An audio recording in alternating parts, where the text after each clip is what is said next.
and you break through this, this is called a ceiling and it was resistance. Once you break through it, it has to come, you have to test it as support.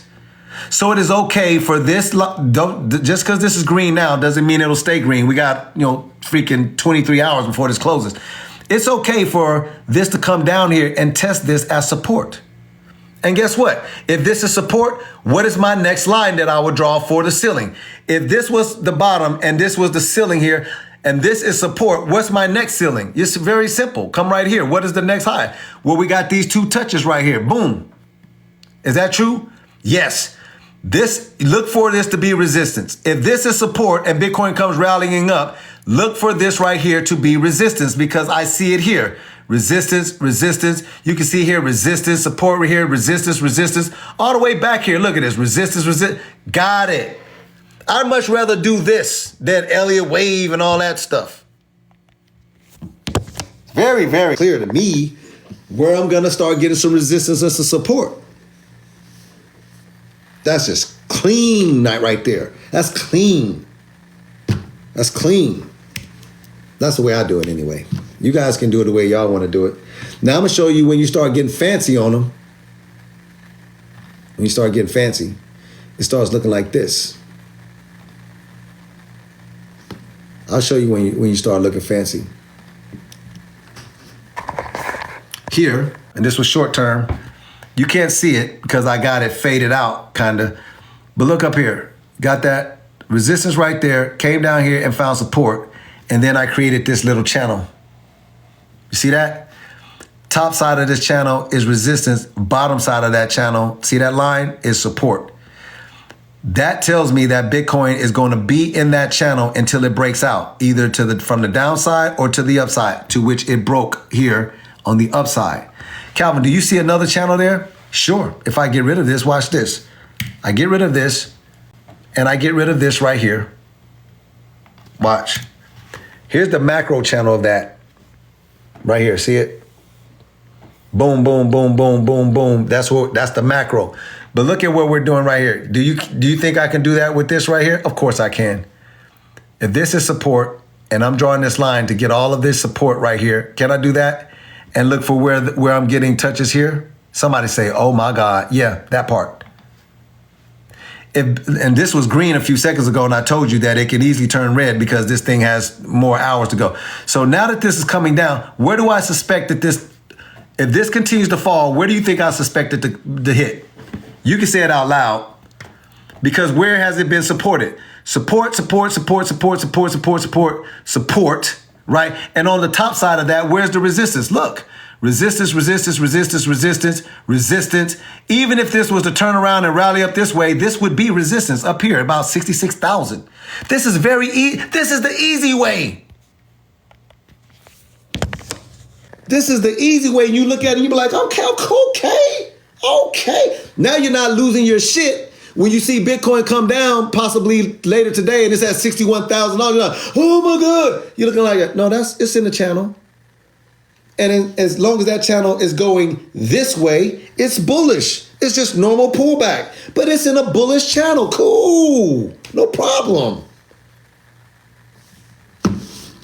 It's in a bullish channel. What are y'all talking about? Everybody else will be like, man, Bitcoin is down 4%, it's down 1%. And you're actually anticipating it. You're actually saying Bitcoin is right here, and I'm actually anticipating that Bitcoin could come down here and be down 2-3%, and it will be absolutely normal. It will literally be on the support line right there. So what? Who cares? That's how you keep yourself calm. That's how you keep yourself from being on the wrong side of the fence. When things are bullish, you don't want to be selling your crypto. You don't want to be bearish trying to short this thing. You're supposed to be like, nah, this is bullish. It's just a little healthy little pullback. It's all good. No problem. This is how you relax. And you're not looking at your portfolio. Oh my God, oh my God, oh my God. I like it. I'm going to leave that there too, by the way. Since we did that, I'm just going to leave that there. Is that okay with y'all? I'm gonna darken it up a little bit. That means I'm gonna go up here, and this opacity is 3. Is it okay if I turn it to 10? I'm gonna turn that to 10 so I can make it more prominent. There, I'm okay with that. Y'all okay with that? Great. And we're going to lock it too, just to make sure people understand that we are here working. We're going to lock that. So we know that on the top side of this is support, and under the bottom of that is resistance. And we know here this is all support right here. It's okay for Bitcoin to come right here, and it's all good. Still bullish. We're still making our way up here to challenge this top side of this yellow line, which is the macro. This is the micro that I just gave y'all. Look at the macro though. This one. This is the one we've been tracking since February. We're in a macro trend this way. I just showed you the smaller version of it. See that? That's right. Okay, let's look at this trade on MOG. It's in profit. It's in profit. Let me zoom in on it and show it to you. I'm gonna get rid of the Fibonacci so y'all can see it, because there's a lot going on here. Let me turn it. But see this? This was the entry point right here. You can see it right here. That it's in profit. That was my entry point. Remember, I showed everybody this. I set it up live. So if that's my entry point and it's right here at this red dotted line right here, you know, look. Actually, up here, look. Watch this. I put my profit level at the 618. But before I did that, remember I was saying I could take profit at the 50% level. I would have already, this trade would have already been done. I would have already had that profit taken off the table. Because look, we entered in here. This thing it rallied all the way up here. That means it hit that 50% level. Look, this opened up, boom. It's been past this 50% level already. This thing, it already hit almost the 618. And we're not even done. We're not even nowhere near the freaking 3 hour mark. That happened pretty fast. Whoo! A lot of people take their profits at the 50% level. I did it here just to stretch it out. That now put it at the 618, and it almost hit that 618. We're not even done with that. So that's pretty good. I like it. I like it a lot. We'll just keep on seeing it. That happened pretty fast. If y'all saw me set that shit up, that would have been real quick. Been in and out. That's called scalping the market, by the way, because when we did that on a 15-minute chart, actually that's a 3 hour thing to be working in, but that happened pretty fast, man. That happened pretty fast. That's called a scalp. What do you said take profit instead of just using trailing stop loss? I showed you. I did a Fibonacci. If you said what do I take profits, I showed everybody. If you missed it, look, this is the trade, so I'm not gonna move this. I'm gonna lock that in. That's locked. That trade. My entry point was here. Okay, but I did a Fibonacci. Look, pay attention. This is the high, right? And this is our nearest low. So that's the peak, that's the trough. If you take this, if that's the peak right there, and this down here is the trough, watch this. Look. Look at these. You see that? Those are called Fibonacci's. So guess what? If my entry point was here, where can I take profit? At the 50% level, which I would have already been in profit on that trade. My entry point was here, boom, profit off the table, just like that. I set my profit taking here at the 618. It almost literally hit the 618 already, which means I would already took that profit off the table. So you decide where you want to take your profits. Most people take their profits at the 50% level or the 618. This is called the golden pocket area right here, right? 618, really, if you really want to get greedy, you can do 786 if you understand your asset. But majority, people are going to take the profits at the 50% level or the 618, which you can clearly see that would have already been a profitable trade. I'm still in this trade right now because this was a small little trade that I set up just for shits and giggles, just to show people how it works. But you can see if that's my entry point, I'm in profit. I could close this trade down right now. Look, this is happening right now. That candle just popped up right now. Let's see what happens to this candle later on and see if it pushes up here and puts me into profit. It'll literally close this trade out automatically when that hits that. In profit. I could be talking to y'all, sleep. Now, obviously, I didn't put a bunch of money up on that, and it's just 3x leverage, little 50. But if I wanted to start building that up and scaling it and doing all that kind of stuff like that, then that's what I could do. That's what I would be able to do. But I was just looking at it over there, and I was just like, let me turn the camera around and show people how fast this shit works. It works pretty fast. You're going up against people that know exactly what they're doing on a short time frame. They're gonna eat. They eat quick. Somebody say, "Well, the trailing stop?" No, it's not a trailing stop. There's a hard stop. There's a hard stop of 1%. I'm only risking 1% capital for that trade that I set up because we just bullshit. Hey, Cal, can you please look at Aerodrome? Yeah, sure. Let's look at Aero. Let's look at Aerodrome. This is Aerodrome right here. Aerodrome is a great project, by the way, too, especially if you are looking to get exposure to base, to the base chain. So this is Aerodrome Finance. This is what somebody's asking me about. All right. This is what the chart looks like. I can clearly tell you that this is the high and this is the low for this particular cycle for Aerodrome. What can Aerodrome do in the bull market high of 2025? Well, let me just help you out real quick. Aerodrome could definitely go back to the old all-time high that it made, which $2.38. It's 66 cents right now. In case you don't understand how that works, let me help you out. If this is the old all-time high, $2.38, and you're grabbing it right now at 0.668, look at this, divided by 0.668.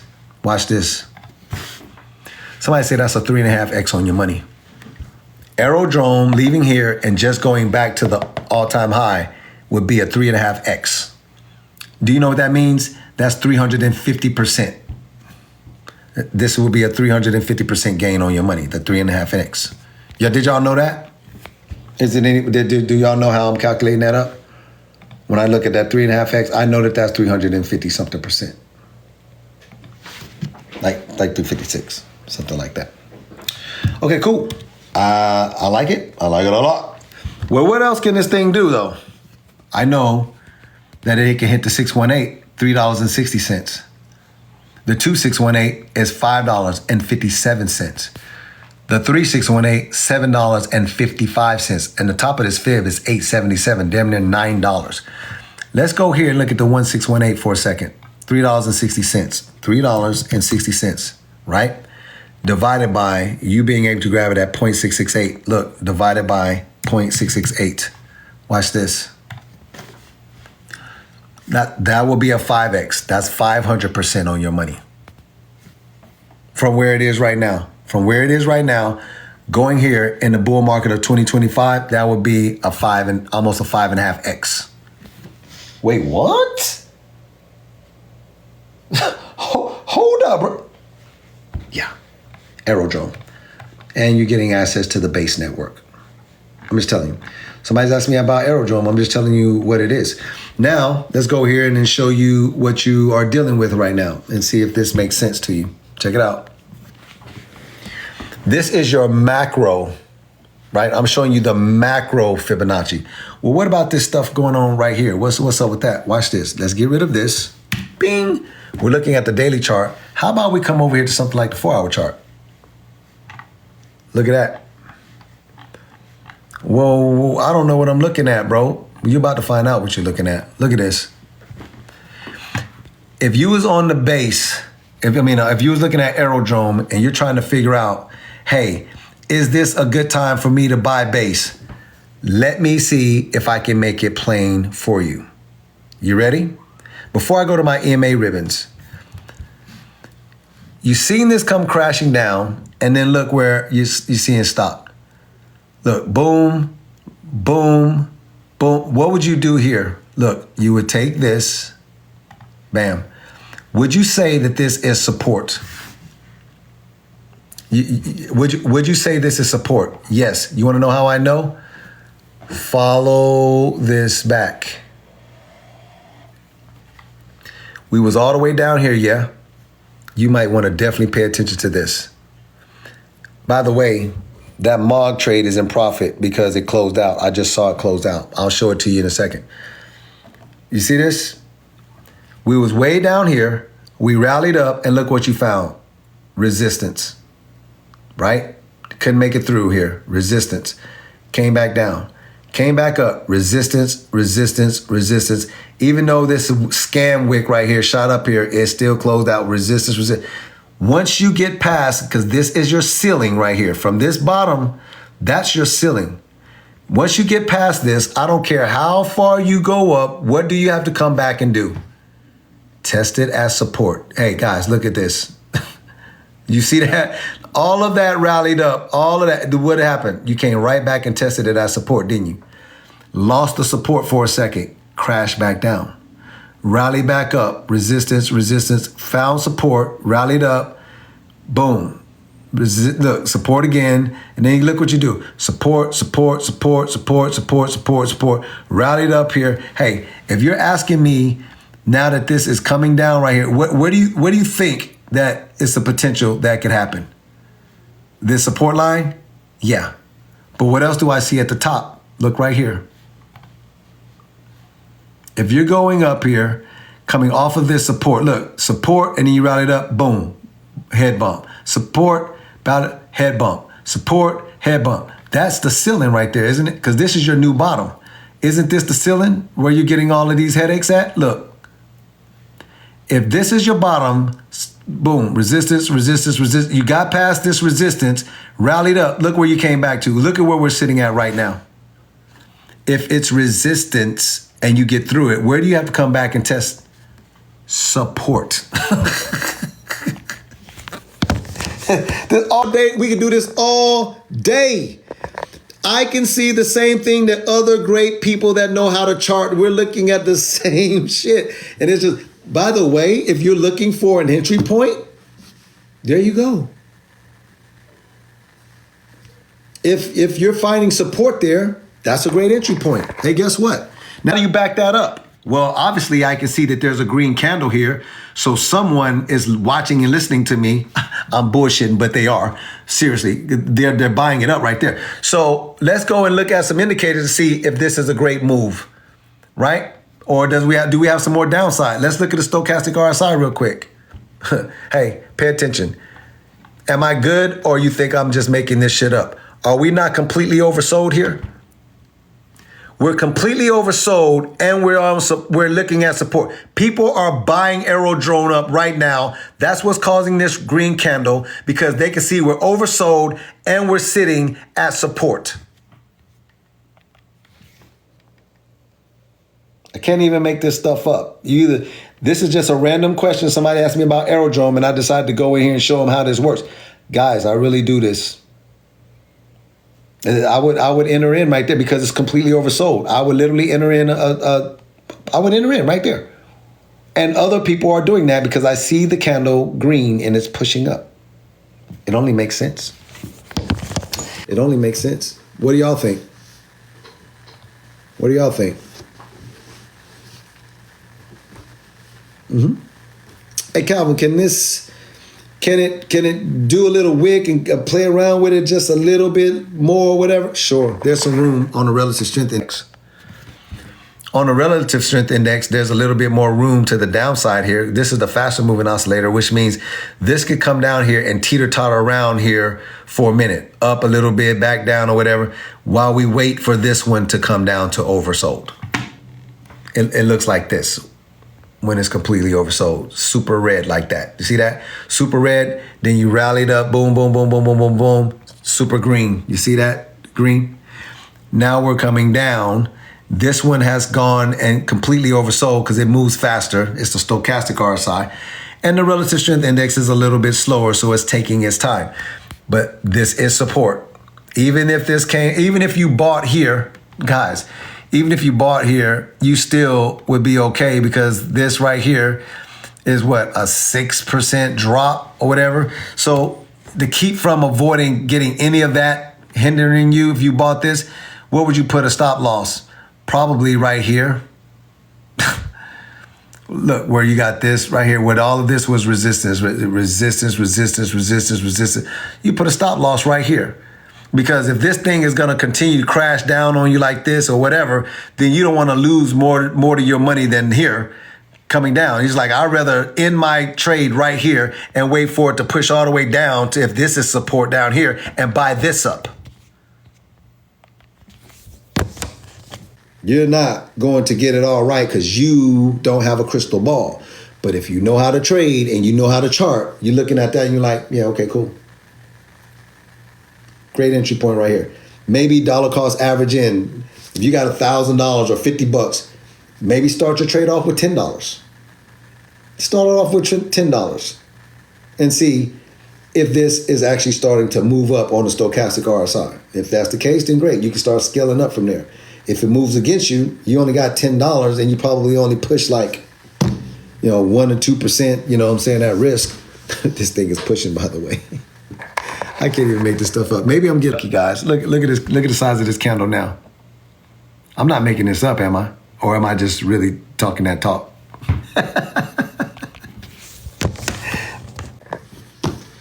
All right, let's look at this MOG trade because look at the, oh my gosh.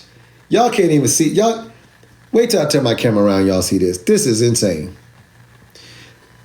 Who's been on the live since I set that MOG trade up? Just like who was on here? Because I don't know how many people was on. Was you say yes, me or whatever for the MOG trade? Okay, for for those of you who was on that MOG trade that saw that, look at this. I can't even make this up. The MOG trade is gone because I'm in. You can clearly see that I hit profit. Look at that. It barely creeped. But look at this. Look at this. This is a doji candle if I ever seen one. You can't even see the body of this candle. What happened is it went up so fast. Boom, boom, boom, boom, boom, boom, boom, boom, boom. Meaning like this, like you see it right now. Okay, this is funny. It went up so fast. Bam! It took me, hit my profit level of the 618. That closed my trade out in profit, and then it pushed right back down. This is how fast this stuff can happen. That's crazy. That's great. That is crazy. That is crazy right there. I see this stuff a lot, guys. But I set that trade up in front of y'all so y'all can see how it works. So imagine that. If I was just playing around with a trade on MOG and I used $50, think about what it would happen if I was taking that serious and it was $500 or $5,000. It happens all the time. Happens all the time. And you trade just like that. Boom, boom, boom. Whether I want to scalp the market, which I don't like scalping the market, but I like doing it. You know what I'm saying? My trades would be a little bit longer, days or weeks or whatever, but I know how to scalp. Trust me. All right, that was fun. That was fun. That was a fun little trade. It was nice. And I'm out of it, and that's cool. Is that green? What's that? Somebody say? Is that green flag a bear flag on Bitcoin? Let's go and see. What are you saying on Bitcoin? Let's look at Bitcoin and see what you're talking about. When you say that green flag, a bear flag. What green flag? What are you talking about? Green flag on Bitcoin? What green flag? Oh, you talking about the other day. I got you. No, we're past that. I know what you're talking about now. You've been absent. You haven't been in class for a couple of days. Why you been skipping class? You've been skipping class. No, we're past that. Let me show it. Somebody get on them. They've been skipping class. Is that green flag? Is that bear? No, we're past that, bro. You talking about this? Let me show everybody what you're talking about. Let me go ahead and draw it out. And draw it out something like this polyline. Right, you're talking about this. Came down here, right?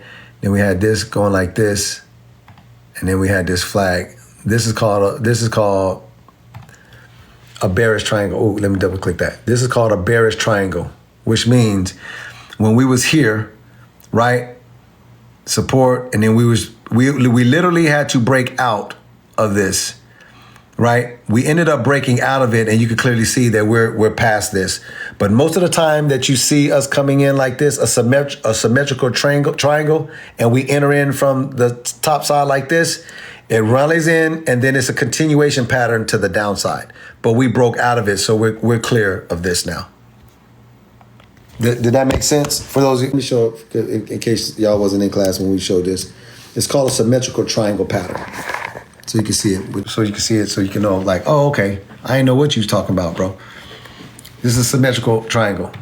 So symmetrical triangle patterns are very, very, very known for continuations of what they do. This is a triangle. So if you enter into that pattern like this, from the downside, the continuation is to be up. Look, so you enter in, boom, you entered in, look, resistance, support, resistance, support, resistance, support, and then you break out like this. That's called a continuation pattern. But if you enter into that symmetrical triangle, more times than not, if you enter in this way, boom, boom, boom, boom, boom, boom, boom, boom, you normally end up breaking out of it. Well, guess what? You don't have a crystal ball. And this is why you got to know how to chart, and you got to be on your P's and Q's, because we entered into that triangle. Look, boom, we entered into it, and look, we was on our way. Instead of breaking down in a continuation, we broke out of it. So this is invalidated now. And that is what it is. It's the breaks. Now, here's what's crazy. If I would have put this, I did this live for my audience, but if I would have put this on my TikTok timeline and would have said, yo, be aware of this symmetrical triangle, we can break down, and for a continuation pattern to the downside to test this right here, and we broke out, then you would get a bunch of people in the comments, oh, he don't know what he's doing. And I'm just like, you don't have a fucking crystal ball. You just have to understand how to chart, and you watch the charts to see, is this going to continue? It's going to be a continuation to the downside, because majority of the time, that's what happens. But if it breaks out, you give yourself a hand clap that you saw it break out the other way, and you're like, okay, let's take advantage of it. Are we going to find support on the top side of the breakout? Guess what? We did. We broke out of it. We came back, tested it as support, and rocketed it up. Great. This is invalidated now. We're now looking at this. So you could take this now and say, okay, thank you, Bitcoin. You did not continue to the downside. And so now we're looking at this, right? Resistance, support, resistance. What are you going to do? Come down here for support or come up here? Doesn't matter. You're in this channel now. And what people, the reason they lose a lot of money and they get frustrated with crypto and shit like that, and stocks or whatever it is, if you don't know how to chart, you're going off of information that someone might have told you 2 days ago. Like this individual, that not shaming them or nothing, but they came in and said, hey, that triangle, is it still that bearish or whatever? Bro, that was 3 days ago. That was when I showed you that. It was like 3 days ago. Bitcoin is doing something totally different right now. So if you make a decision based off of some shit you saw or heard 3 days ago, I'll have to be looking at you like, why did you skip class? Current event. We are not, that's invalidated now. We're doing something different now. And a lot of people get pissed off at people like me and other people that know how to chart, be like, you said 2 days ago, you said, I thought, blah, blah, blah. And we're like, we did say that, 100%.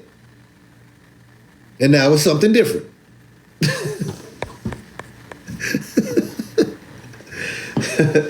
Do y'all understand that? It's frustrating for us. Y'all got to be honest.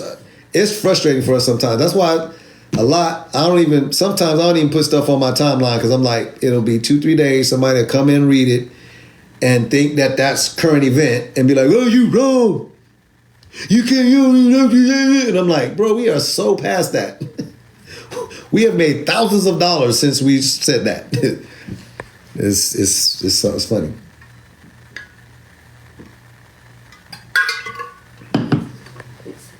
Y'all know it's truth. What are you doing now? I came late to class. We're just going over Bitcoin. I'm talking some common sense stuff. You know, I'll be talking that talk. I set up a trade in front of everybody to show them how it works on a shorter term time interval. That trade went, I set it up. It was profitable. It hit my profit in front of everybody. I set it up for the 618 to take profits, and we hit that. So that trade is gone and in profit. I'm just hanging out today, to be honest with you. I'm in a community, hanging out, answering questions and comments, and just vibing with people. That's all. To be honest with you. That's all. To be honest with you. Bitcoin is pushing up a little bit, which is let me show you what's going on. Here's how I know. For those of you who've been watching, look at this. People are like, why were you long? Remember, this was at $1,000. Look, render now is at $1,200. Why? Because if Bitcoin is starting, look, this is Bitcoin, and you see this candle is green, it's pushing up. I also know that, look, on my trade assets, I also know that on the 1 minute, look, my trades are up on the 1 minute. My trade assets are up on the 5 minute. My trade assets are up on the 1 hour chart. They're pushing up. See, I can track it right here. Instead of looking at, some people are still stuck on my trade assets for the day. Yeah, they were down for the day because Bitcoin pulled back. But this is a new candle that just opened. It's got almost 24 hours before this closes now. And so it's bullish. And so you can starting to see that on the shorter time frames, you can now see these trade assets starting to get bullish. 1 minute, yes. 5 minute, yes. 1 hour, yes. They're going up. Bitcoin is going up. These are going up too. Somebody a few seconds ago, a couple minutes ago, like, why are you long on those if Bitcoin is bearish? I'm like, it's not bearish. It's in a bullish channel. And now that there's a green candle pumping, that person understands exactly why I said that to them. It's not bearish. It's in a bullish channel. And therefore, if I wasn't long, I wouldn't be taking advantage of these gains that are popping up here. And I like gains. I like gains. But when the BTC dominance will go down, somebody said BTC dominance, when will it go down? Bitcoin's dominance will go down, guys. If you've been around long enough, man, around about October, like when you really start seeing it go down. Let me see if I'm telling the truth. Oh, watch this. Somebody say this is a history lesson, real quick. History lesson. Are y'all paying attention? Because if you're gonna pay attention to the history lesson now, you got to get it right.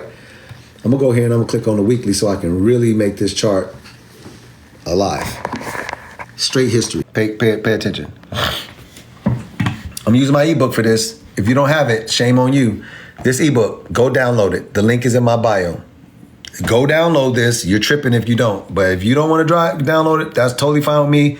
Do what you do, and we'll continue to do what we do, which is print money using the information in this ebook. All right, so let's go here and let's look at this page right here, 22. Key bullet points about crypto bear and bull markets. Here's a chart right here about cryptocurrency market cycles. Look at this. We know that 2016 was the Bitcoin halving cycle, 2020 was the Bitcoin halving cycle, and this year of 2024, Bitcoin halving cycle. A cycle takes approximately 4 years. A crypto market cycle lasts roughly 4 years. Year one, bear market. Accumulation year, Bitcoin halving cycle, parabolic bull run, parabolic gains. Smart money, dumb money. This is where millionaires are created, and this is where people get broke because they become exit liquidity. Smart money, dumb money. Millionaires and billionaires, exit liquidity. Smart money, dumb money. Millionaires and billionaires, exit liquidity. Do y'all understand? I'm just making it very clear for y'all so y'all can understand. Now let's move this over to the side. Boom.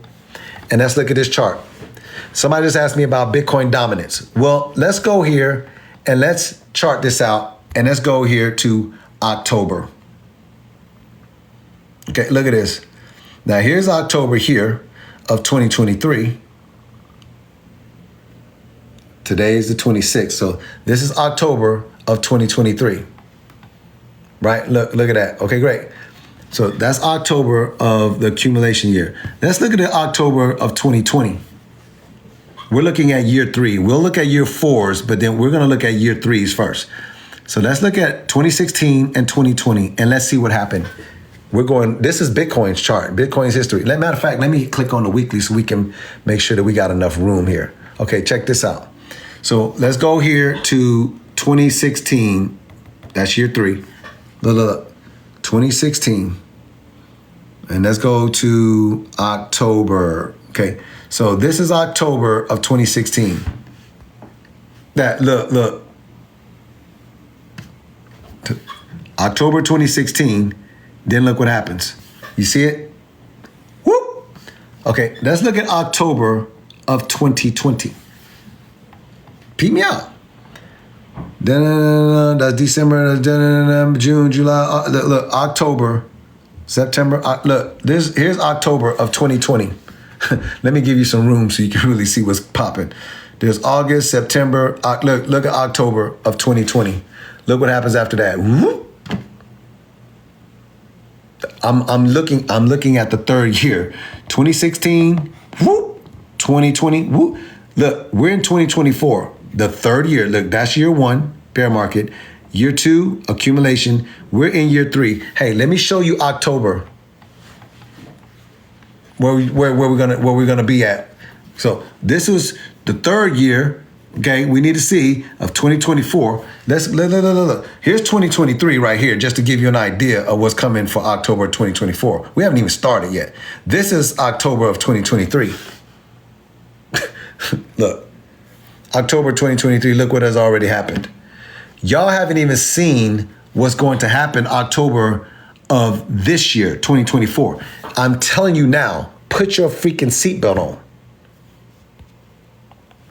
Does everybody understand what I'm saying? It's gonna get dumb. It's gonna get stupid. Going into the end of this year and then going into 2025, crypto's gonna get stupid. Stupid. It's gonna be crazy. I'm trying to warm y'all up and get y'all ready for this thing because y'all riding around here with no seatbelt on. That ain't how that work. Y'all riding around here with no seatbelt on. And I'm telling you, that's not how that work. Put your seatbelt on. Get you one of them Momo harnesses and shit. Double joint with the buckle with the right here, and you think you in Six Flags. Get you one of those Six Flags joints too. Get you one of them too. Your ass going on a roller coaster ride. You gonna be. That's how it's gonna feel. Your portfolio gonna be doing all kind of crazy shit. I'm serious. It's gonna be doing all kind of crazy shit. Some of y'all gonna be rich, then you're gonna be financially unstable, then you're gonna be back financially stable, then you're gonna be like, God dang, what's going on? Yesterday I could have bought a house. Cash. How your portfolio looking? I can buy a house. Oh, that's what's up. You know what I'm saying? 10,000 down. You know, that's your 20% to 20,000. No, cash. Hell, you talking about? I can buy a house cash. Look.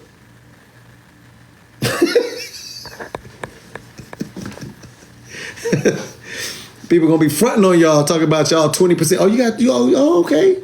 20% down. You got 200. You know, you about to buy your $400,000 house or something like that. You got $20,000. No, cash. Hell, you talking about? Is diesel a good project to be in through this bull run? Yes, I have a lot of decentralized social. I have a lot of diesel. Yes, it is. Y'all sleeping on. See, y'all sleeping on the big dogs though. See, y'all sleeping on projects like Avalanche. You think? Look, Avalanche is gonna do somewhere between. I don't even want to scare y'all. Oh, let me see if I can. Oh gosh. See, y'all be sleeping on these layer ones. See, y'all acting like what I put in my ebook is not real deal, man. Well, oh man, y'all. I am so upset with y'all, man. Some of y'all is actually y'all wildin'. You what? Let me show you something. Let me show you Avalanche. And some of y'all absolutely gonna look at this and you're gonna be like, And I'm gonna show this to you and you're gonna be like, Okay. See if you follow me on this. This is a lot of games, a lot of sauce. Now remember this Sweet Bay Ray barbecue sauce, what I'm about to show you. Also, I'm about to sprinkle Sweet Bay barbecue sauce all over your entrepreneurial investment journey real quick. When you see this, you're not gonna be able to unsee it. when I show you this, you're not going to be able to unsee it. So I'm giving you a heads up. I'm giving you a heads up right damn now. So I want you to make sure you understand that. No, give me a second. I'm going to show you.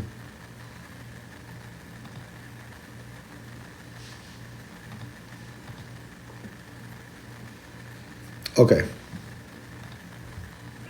What time is it? 9:30? I'm about to bless somebody. Oh my gosh. I can't even believe I'm about to do this. I can't even believe I'm about to do it. Let me get one rib. Let me get some of that juice. Pour in my hands. Mike, just pour it in my hand. One rib. This is my crypto cheat guide. I've showed it a bazillion times on my lives. I've used it to answer questions and help people become financially free all day, every day. Go download this thing. It's incredible. Now, let's go over here to page 8 real quick. Y'all have seen this. If you haven't seen it, then pay attention. Right? Chapter 2, crypto portfolios. Right? Talking about being balanced and diversified. But I'm not even going through all of this. Read this. It'll make you a lot of money. Trust me. Okay. 35% of your portfolio should be in large cap utility coins or smart contracts. 10% DeFi, 10% NFT. You get the idea. Hey, look what you see right here. 10% of your portfolio should be in DeFi, right? And look at the first thing I list here for DeFi. And then you got Chainlink, Uniswap, Aave, but Avalanche is something that crosses another niche as well. Avalanche is gaming, right? Avalanche is also gaming, like gaming / metaverse too. But let's just use Avalanche here. You play around with the stuff that I have listed here and I don't understand it. Look at this. Avalanche is sitting here. Doesn't look like much. Oh, it's just trading at $26.35. Yeah, keep paying attention. So we know that Avalanche's all-time high is about $146. See that peak right there? It's about $146. That happened in 2021. Remember, in my ebook, I showed you that the parabolic phase for the market was 2021. Bitcoin hit 68,000 some change. That was 2021. That was the fourth year, right? Crypto lasts roughly 4 years. That was the fourth year of this cycle. 1, 2, 3, 4. Crazy. This is the cycle we're in now. So pay attention. So Avalanche was here in 2021. You see that? And that's when it topped out at $140 something. People took all of their profits out of the table. Look, altcoins usually experience an 80 to 90% drop in the bear market. If this was the bull market, the fourth year, this was the bull market, you would have known that in 2022, the start of a new cycle, that Avalanche would do what? Look at it. It says it here. Altcoins usually experience an 80 to 90% drop. Let's see if that's true. This is where Avalanche was, yeah? Here's where it came crashing down to. It came crashing all the way down here to this. Look at that. First of all, before I continue, men lie, women lie, numbers don't lie. There's Avalanche in the top of a bull cycle. Here's Avalanche at the bottom of a bear market. It drops altcoins 80 to 90%. That's average. Avalanche dropped like 93%. Somebody say normal. Great. So now that you understand that that's the peak and that's your trough, now we can draw out a real Fibonacci. There's the peak. Avalanche came crashing all the way down here. This was the bottom right here. Then watch what we're doing here. See that? Bam. Now that's Avalanche. There's the peak. There's the trough. There's the peak. There's the trough. There's your high. There's your low. We came off of this low. Look at this. This is December of 2022. Avalanche is pretty much down here at about $11. That was here in 2022. Could have grabbed an Avalanche $11. Rallied up here. And then February, it kind of did the accumulation thing. So you could have grabbed more Avalanche in accumulation year. It actually came all the way down here to freaking $8.90 something. Accumulation year. So you get a chance to buy it cheap at the bottom of the bear market, and then you get a chance to accumulate it here in year 2. Somebody say, yep. So that was, look, 2023, May, June, July, August, September, October. Look what's starting to happen toward the end of that year. November, and then look, December. Now in December, you got to grab Avalanche. Avalanche is up here at $49. Okay? Now, watch this. For those that was buying or accumulating here, if you bought the bottom down here, from there up here to this level here, look at this. That's 455%. Somebody say, damn. From that bottom to where it hit here was 455%. If you was grabbing it at an average, because I'm putting it in the middle of all of this stuff, that's 200%. Somebody say, damn, that's true, right?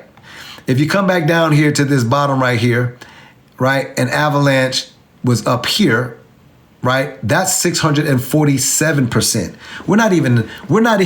We was literally playing around, and this is 2023 and beginning of 2024 type of stuff. People was already up 5 and 6x. If you're here and you were just dollar cost averaging in the middle of this, because this is the middle of what Avalanche was doing, that's still 300%. So understand that people that was buying in December of 2022 and accumulating literally was sitting on a 3x. They started taking profits. Somebody say, oh shit, yeah, because if you got money and you buying it here and you got a 3x, just take a little money off the table. Great. Money comes off the table, it pulls Avalanche back. So Avalanche has pulled back. Notice how we hit this 23% level. Boom, support and resistance here, support and resistance, rallied up, boom, 38% level, wasn't ready to cross that, so came back down. Try to look for support at the 23% level. No, rally back up, rejection, came back down. This is where it is right now. Some of y'all have given up on Avalanche. You are an absolute crazy person. Avalanche is gonna shoot through this 23% level. 38% level, please. 50%, $77. Let me help you out. From where Avalanche is right now, let's just go through this together. Going here to the 23% level, you'll be looking at 50%. This right here, 136%. This is going to be almost 200%. 618, 258. 786, 350%. Back to the old all-time high. You're literally going to be sitting at about 450%. That's a 4.5x on your money. Somebody say, well, damn. Price discovery, 1618. Somebody say that's damn near an 8x. Look, you see it? $232 Avalanche. I'm telling you what Avalanche is probably going to do in this cycle. That's almost 800%, 8x. Look, the 2618, which is where I believe Avalanche is going to top out at around here at the 2618, you're looking at 1,300%. Somebody say this is a 13x. Hey, look at me. That is a 13x on your money. 1,300%. $100 to $1,300, $1,000 to $13,000, $10,000 to $130,000.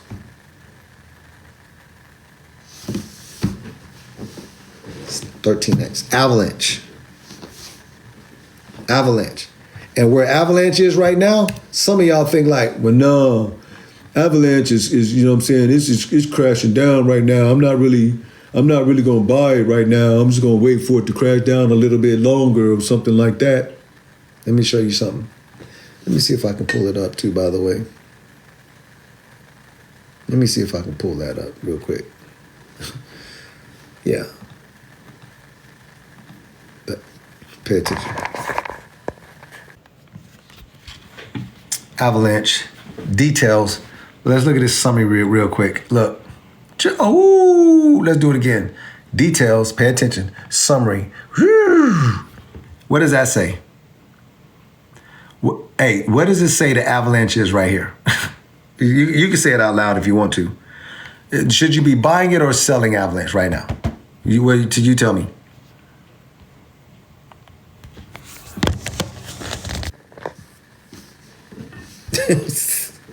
Hey, men lie, women lie. Guess what numbers don't do? Numbers don't lie. Numbers don't lie. And I'm showing y'all the information. Hey, by the way, for anybody so I'm not a financial advisor, but because I understand how this works, we're talking about Avalanche being a strong buy. Hey, what do you see here?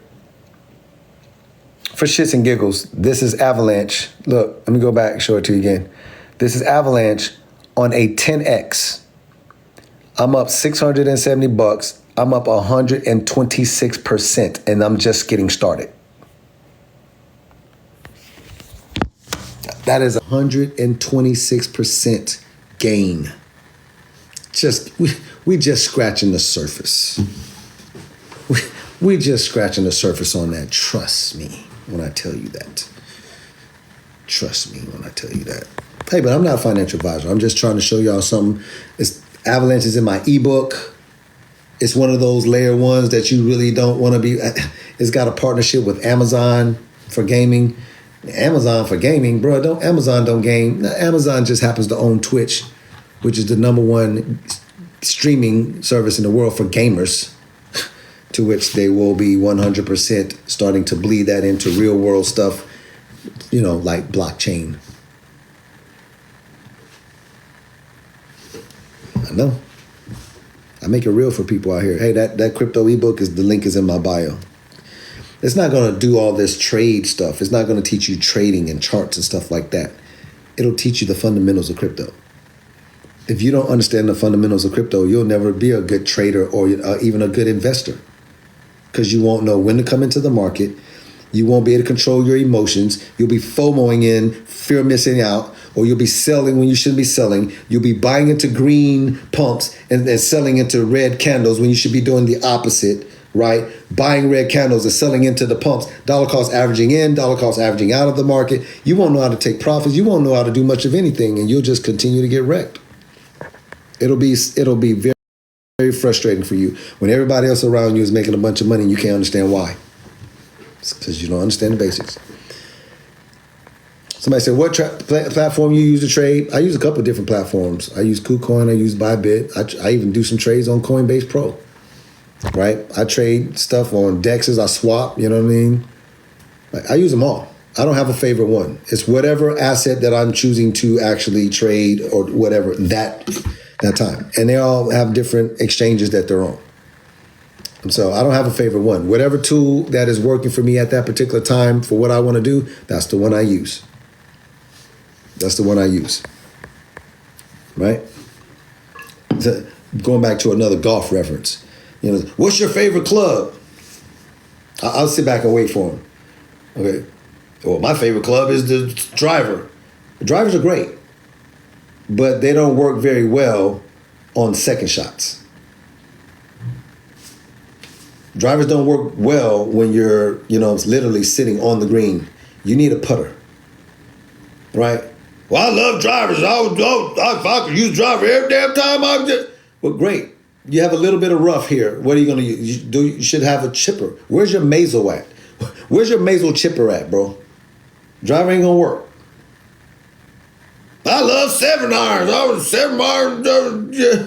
Great. I love 7 irons too.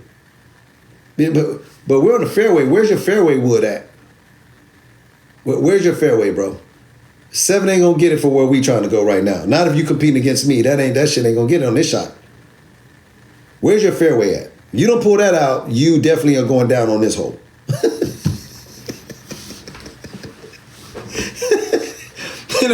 I'll be angling on, you know what I'm saying?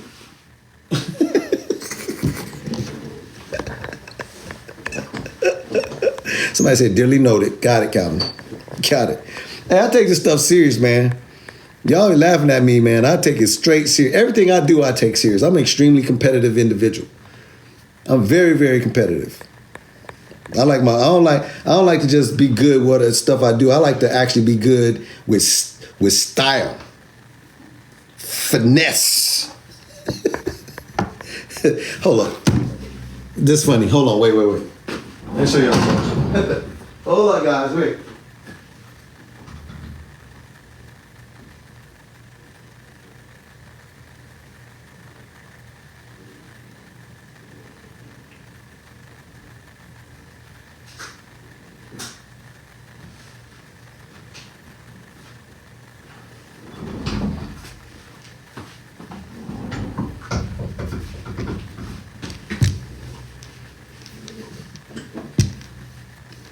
Every day.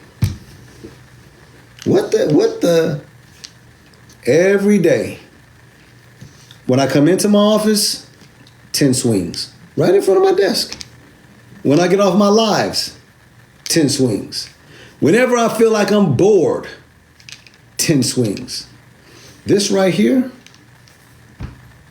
is it? First of all, there's no way you gripping your clubs wrong after you hold this in your hand. It's just impossible. I don't care if you're doing it like this, you're an overlapper, or you're this. You are going to have these these triangles pointed at your shoulder. 100%. It's 100%. You can't get it wrong. And you know what else you can't get wrong? If you swing wrong, this is not going to extend. You're not going to get that. If your timing is wrong, if you're into that, if you don't have a good momentum, it ain't going to happen. And this right here, it's just, I don't care what club I grip, I can overlap a grip and it doesn't matter what it is. And I am very consistent with my swings. every time. Every time. Because practice makes consistent. It doesn't make perfect. It makes consistent. You can still have off days, but I am real consistent. That's how you beat people. Consistency. It's good stuff. Consistency. All right, let's see what is somebody. Yo, I want one of those. They got them on Amazon. You can get them on Amazon, or you get them like from a PGA store. Price prediction: bull run for Cardano, $8 to $12. Can you find this? You can find this in my ebook. I don't understand. You're asking me the question or whatever. You can find out everything you want to know about crypto in my ebook. Somebody said I'm team interlock. Yeah, they like to. It's good.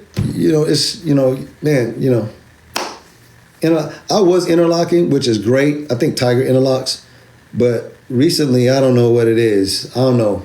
In my older age, whatever. I don't know if my fingers are getting fatter on me or what, but I find that overlapping is more comfortable for me.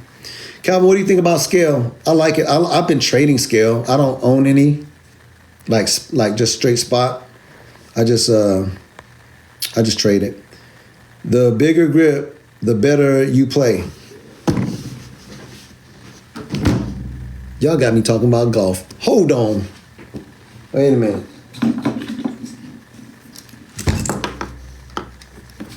My clubs is in the back of the trunk of this.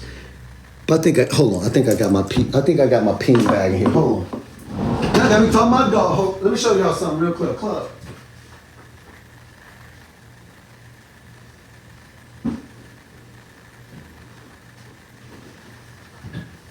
Oh yeah. Ain't nothing wrong with that. Let's put that down. And y'all got me started. Look. Somebody said the bigger the look. Let's pull one of these out for a second. Let's pull one of these out let's pull this 8 out real quick. Look at this. For those of you who golf, you know. Somebody said the bigger the grip, the better. Well, tell me what you think about this. You know I re-grip these because you know your club ain't coming with these Golf Prides. And look at that. Mid-size, baby. Oh, zero vibration, plenty of grip. You're gonna hit a lot better with this, I promise you. Whatever your game is, it's going up. It's going up when you hold this club. All my clubs are re-gripped. I re-gripped every last one of them. They got these grips. Yeah. I go out there and embarrass somebody, straight up. All right. Enough of that, man. Y'all got me talking about golf. We supposed to be talking about crypto. You got something right there, fam. You got something right there, fam. Yeah, man. I'll be out there.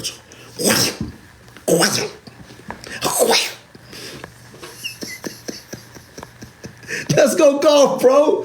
Yo, Kevin, let's go golf. Hey, y'all got me. Hey, man, don't hype me up. Don't hype me. Let me see if I can slide up here. Oh, hold on. Hey, I'm finna test my audience. I'm finna test my audience or something. Y'all got me hyped up. Don't hype me up. Let's dig this bag for a second. Hold on, audience, hold up.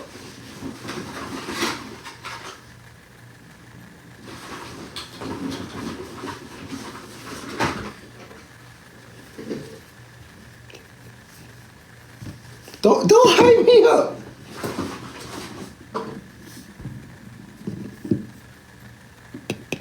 Callaways. Strixons. See that? See the, you can't see it, it's backwards. That's a Strixon and the Callaways. And I don't lose them either. People out there be like, damn, bro, what kind of golf ball is you? I got those. And then hold on, this is for the real golf players right here. Look. You see that down there? Let's look in here, Vuka. Let's dig in here for a second. Hold on. Let's pull these out. Somebody in this live right now knows exactly what these are. Hey, golfers, what are those? Now, don't tell me just tees, but tell me what kind of tees are those. Talk to me. Somebody said just golf tees. Nah, that's too generic. Look, who said that? Woo, said 4 more yards. Look at Nolan. Oh no, he hitting with, yo, Calvin is out there with y'all. He's got the 4 more yards on y'all. I got a TaylorMade, bro. I got a TaylorMade Sim 2 driver. Pink.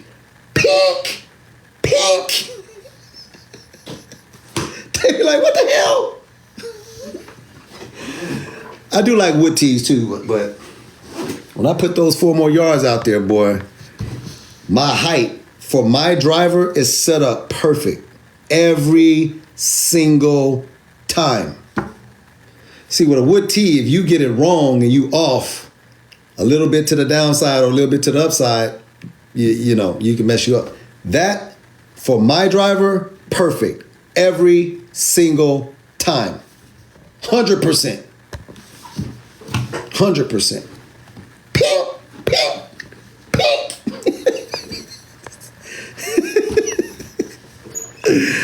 Oh, man, that's crazy. All right, let me see. Sir, your dot price prediction with time frame. No, I can't give you a dot price prediction with time frame, man. That's a loaded question, man. It's too many time frames. And you know what I'm saying? Polkadot is going to do well. I just give you, you know what I'm saying, on a day chart. I just tell you what Doc can do. Right? I'm just doing the day chart, bro. I'm not going to do all the time frames because that's crazy. That's just too much going on right there. So let's just dive into that together. Man, y'all got me out here talking about golf, man. Don't do that. All right, let's see where it is. We had an all-time high. I appreciate y'all allowing me to share what I do off when I'm not online and stuff like that, man, that y'all even care about stuff like that. That's awesome. This is Polkadot right here. Polkadot's all-time high, around about $55? Yeah. Right now, it's sitting at $4.61. That's what Polkadot can do in a bull market. There's your list. We already know the all-time high is 55, but here's your price discoveries: $87, $139, $190, all the way up to $222. And for those of you saying, "Oh no, Polkadot can't go back to its old all-time high," I never listen to people that tell you that, because here's why. You don't even need to go to all-time high. If it just goes to the 50% level, that's $29. Let me check. $29 divided by 460. Look, divided by $4.60. Look, that's a 6x. If Polkadot just hits the 50% level, you're still looking at a 6x on your money. Somebody say, damn, that's 600 and some percent. Yep. The 618 is $35, right? $35.50 divided by, wait for it, $4.61. What happens when I hit this equals button? Come on, talk to me, Calvin. That's damn near 8x. Stop letting people scare you off of L1s saying, "Oh, it can't go back to the diminishing returns and blah, blah, blah, blah." You don't need it to go back to here. If it does that, great. You're going to be in crazy profits. 618, 50% level, you're looking at 6 and 8x. So you just let them know, like, I really don't care. If it goes back to an all-time high or hits price discovery, more money for me.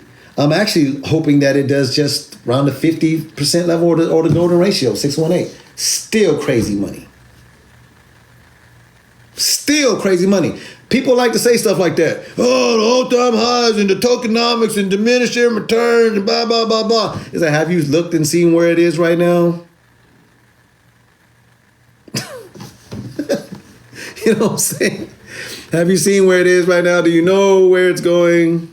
Jeez, man. Wake up. Stop it. What do you think about Algorand? Algorand is waking up. Algorand is waking up right now. I'm in an Algorand trade, which I am profitable on. Algorand, Near Protocol. I'm in. I got Render. Is good. Avalanche. Let me see this Algorand trade. Algo. This is Algorand right now. Remember, Algorand is ISO 20022 compliant, right? You see right here? Look at that.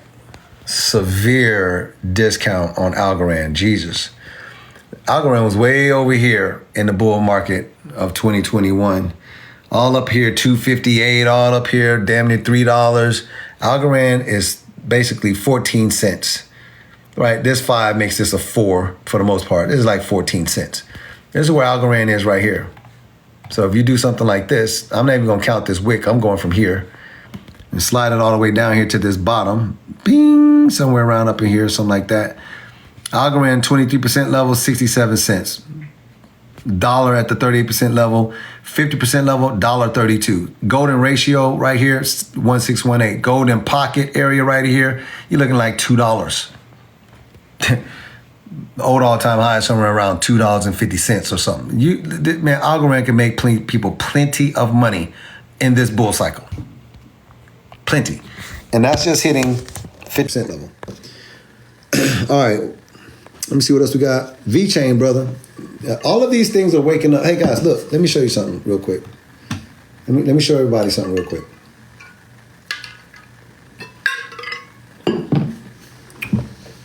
Right? Let me show you this. If you want to know what your project is doing as it's starting to wake up, these are my trade assets, but let me make it more plain for you. If you read my crypto e-guide or my ebook, this website is in here. Look, I'm not gatekeeping it from you. Look, I'm showing it to you. Crypto Bubbles. This is in this and like several other websites you should bookmark when it comes to crypto. This is no joke. If you're looking at this, I'm trying to show you something. Look, I'm looking at my particular trade assets and I have my list separated out so I can look and see what everything is doing by the different lists. But what about the top 100 cryptos? Look. Every crypto that you want to ask me about, the information and the data is right here. Look. This is the last 7 days for the week. Look what else I can do here. Look, let me slide down. Look. It's your top 100 cryptos. I can see what they have done in the last hour, day, week, month, and what they've done for the year. You want to know what's fun about that? I can get here and I can say, what has made the most money today? Helium, Akash, Jupiter, Floki, Render, ASI, Fast Token, Monero. And so I understand how all this stuff works. So I'm actually trading this stuff. See, if I come down here, I can look here. I got a Render position right here. Look, I have a 10x long on Render and it's up $800. 312% gain. Jesus Christ. Somebody say, see, men lie, women lie, numbers don't lie. Is that not 300% gain for almost $800? It is. I'm seeing Render right here. It tells me Render's up for the day. And for the week, it's up 37%. I can see that. For the year, Render is up. Look, for the year, Render's up 346%.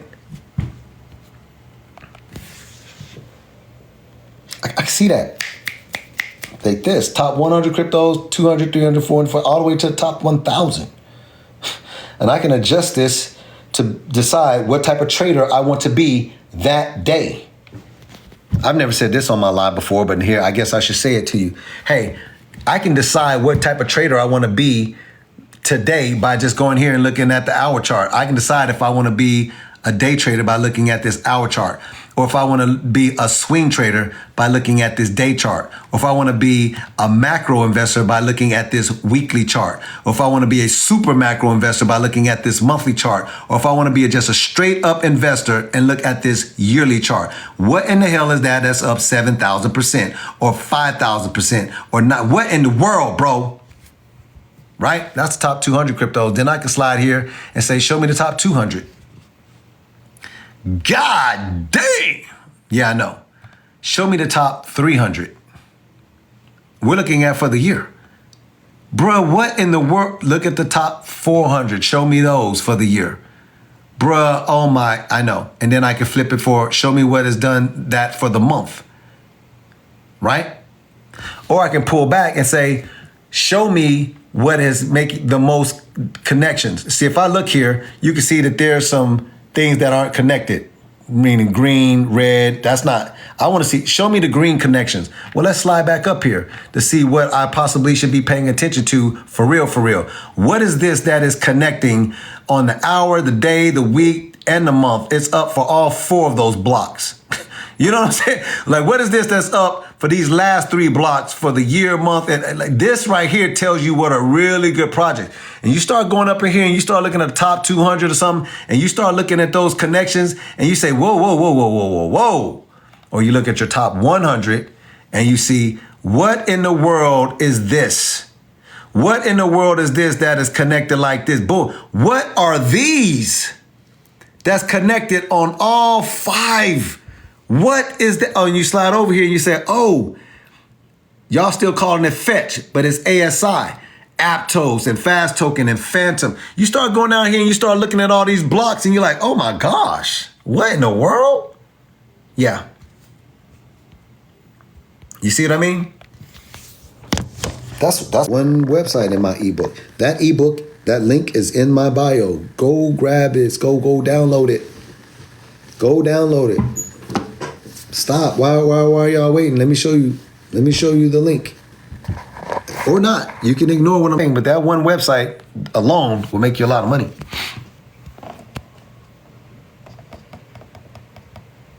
There it is. Powerofpublish.co. My crypto cheat guide and my other stuff that you can grab is down here. Let me show you the price too, because I'm not ashamed of my price. I love showing people the price. You can grab both of these ebooks for $47.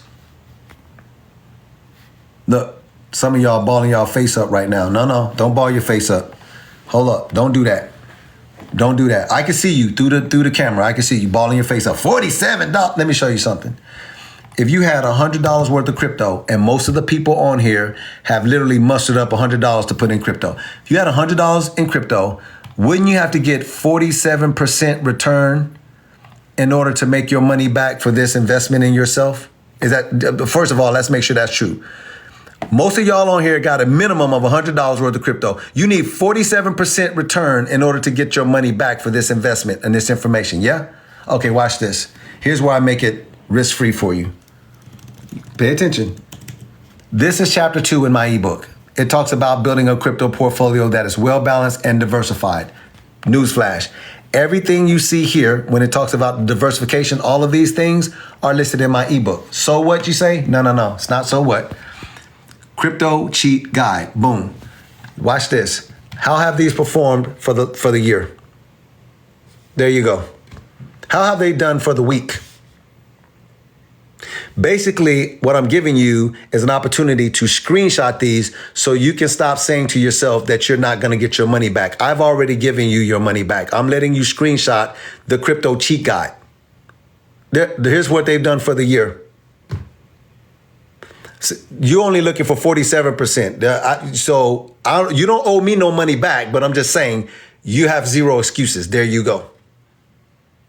Right, that part. So that's the price for both of those. This one shows you how to make 100 G's from your house so you can have more money to put into crypto. And if you want these individually, you can grab them individually. You see how it works? It's very simple. There is the link, powerofpublish.co. Is that fair? Somebody tell, is that fair what I did? Is that absolutely basically like, I really don't have nothing to really don't have anything to lose here. Oh, I don't think. Now, hold on. Now, I like to double down on my stuff. My audience knows that. I like to double down on my stuff. So here's what I'll do. I'll double down on it, and I'll make it even better for you. I'll make it even better for you. You ready? That was my crypto cheat guide. Why don't I show you my Monster X's? Like Monster X games. Let me double down on making this risk-free for you. I call these Monster X's, like Monster X games. Look at that. Here's what they've done in the last hour. Wait for it, time out. Let's see what they've done in the last week. Remember, you're looking for 47% return on your money. Here's what these things have done in the last week. Let's look and see what they've done for the year. You're welcome. And I look forward to doing business with you because that's your money back. Do yourself a favor. Research those particular assets and see if some of those could find a home in your crypto portfolio.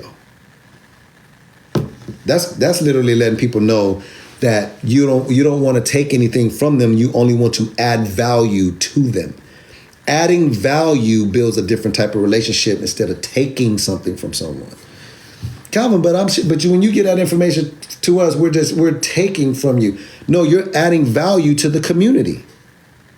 This is a community, and by you being here, double tapping the screen or liking or leaving fire emojis, you're adding to the value of the community. So this is good.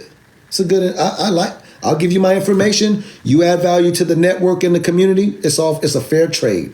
Trust me. I get down like that. Eric said, Cal standing on business. You got to stand on business like that, man. You got to, bro. You got to let people know that you really, truly got their back. Otherwise, you know what I'm saying, people feel slighted or something like that, or they feel like, like, man, you're not really here to help the community. You pilfering. I don't like people to feel like that. I I like them to feel like, like, no, I'm getting my money's worth, and this is a great community to be in. And that's what really makes it work. Somebody said, I need that ebook. That link is in my bio. Go grab it. Thanks for calling me the real deal, Eric. Appreciate that. Anthony said, a community that's rocking. Better believe it. Calvin, what up with Ironfish? I'm still holding my Ironfish. Here's why. Check this out. Let me show you. Like, well, man, what up with Ironfish? Like, bro, it ain't doing nothing. I'm so glad you asked. Watch this. I turn my camera around. This is Ironfish. Calvin, it's down across the board, bro. Like, what are we doing, bro? Like, it's down across the board, bro. Let me pull back and let me show you something, right? Let me see if I can find where my Ironfish is. Hold up. No. Okay, check this out. Let me see if I can do this. All right. I keep it 1,000 with my audience. Ironfish. And let me use my ebook to show you exactly what I'm talking about. Now, I still have my Ironfish. I haven't sold anything. Well, Calvin, you should sell this down across the board. I'm an investor, remember? And this is what makes Chapter 2 so important to everybody that's watching. It is extremely important to have a well-balanced cryptocurrency portfolio to minimize the volatile ride of trading or investing in crypto. Use these basic asset allocation diversification guide below. Change as see fit. Now, why is this important? If you look at this, these green numbers represent balance, and everything I have over here in black represents diversification, right? So if I turn my attention to my 50 to 100x moon beast, right? You will see Ironfish is here. And you might say, Calvin, get rid of it. It's not doing well for you. Let's look at the last 7 days. Calvin, Ironfish is down. Yes. But look at the rest of the portfolio for my 50 to 100 day. You're not going to win every single investment that you have. But you don't care about one being down if you are what? You see what I'm making? See what the point I'm making? If you are well balanced and diversified, you could care less about one not doing well. That's what real investors do. Real angel investors, real venture capitalists, they know that they're not going to make their money on everything. Something is going to fail. And we don't know if this is going to fail yet, but it doesn't matter. This is balance and diversification. So I still go to sleep well at night. Now let's look and see what these things have done for the year. You haven't been around a year, but let's look and see what this portfolio has done for the year. Oh, wow. You're barely getting there for the year. Look, they're barely there for a year. So Calvin, your Ironfish is down 30% and your Next is down 60%. Okay. Well, hey, let me ask you a question. Does this bubble and this bubble, can they fit inside of that bubble? Can these two bubbles fit inside this bubble? Can these two bubbles fit inside this? Doesn't matter to me. Look at the rest of the portfolio. You're not going to hit everything out the park, but the ones you do start hitting out the park, oh my God. Any investor will tell you that. Angel investors, venture capitalists, they will invest in hundreds of companies. They know that a lot of them are going to fail or be subpar. Mid is what my daughter likes to say. That's mid. They're going to be mid. Or they're going to go to zero, nothing, fail. CEO didn't do the right job. CFO didn't do the right job with the money. COO don't know how to operate shit. Somebody's fraternized with somebody. Somebody stole some money. Somebody sleep with somebody's husband or wife. Some shit gonna happen. But you don't care about those. The ones that take off and become what we call unicorns, right? Your Pinterest, your Instagram, your Instacart, and all of that, your Stripes or your, right? Those things go off, your Ubers and all. They go off and make you so much money that you can care less about the investments that failed. Not only do you make your money back on those, but you make way more money than you ever dreamed about. Now tell me if that's or not. Ironfish and Next is not doing great. Do you think I care about them right now? I absolutely do not. Look at what I have them grouped with. Dymo, Swarm Markets, Honey Hive Mapper, Deepen Narrative, and Alephium. I could care less that these aren't doing well. And I still haven't sold them. They could go to zero. I'm willing to take the risk of holding them to see if they actually recover in the bull market. If they don't, it be die. How you walk up with a lithium over there and iron, I will break you. Drago, you knock his ass out. He damn near. If he dies, he dies.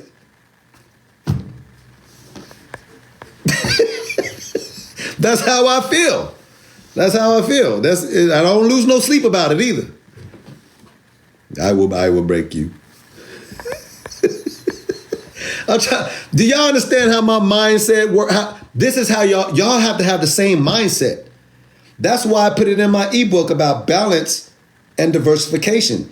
Once you're balanced and diversified, you could care less.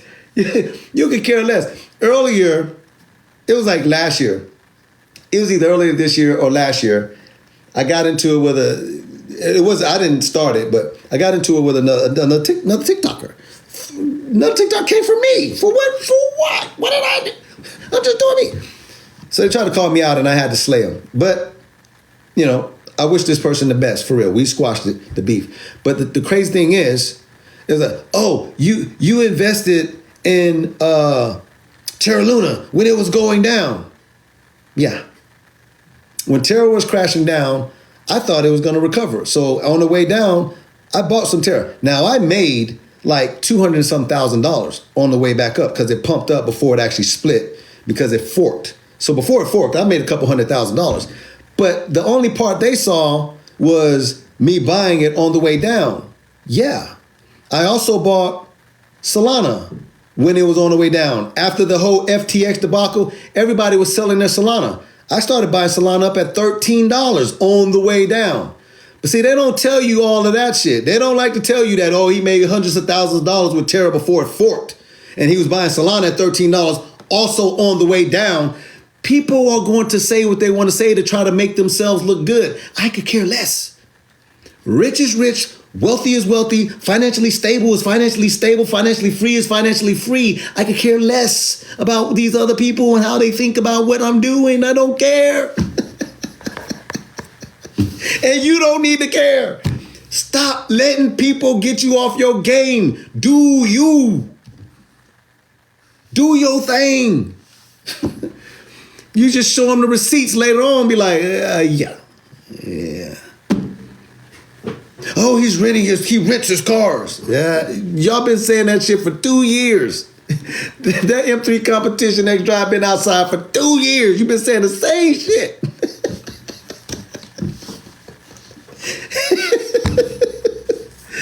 That's funny. It's hilarious. How much did you buy Luna in the crash? I can't remember, but I have it. You know what I'm saying? Because it's the blockchain. I can tell you exactly how much I was buying for if I pull it up on the charts. But I bought Terra Luna on the way down, and it shot up. I made like hundreds of thousands of dollars, and then it went back down, and then it forked. You remember Terra Luna it's a fork on it. It was like 40. How much was Luna? Like $40-something a share or something? Oh, I can't remember what. But when it started crashing down, and that first crash, I bought it up, and then it went boom, hundreds of thousands of dollars. I was like, oh shit. Well, if it's crashed down again, let me buy some more. What that time when it came crashing down, it did come back up. I think I lost I think that cost me like 20 G's, but I made like 200-some thousand dollars. I was like, I could care less. Multiple six figures. It is what it is.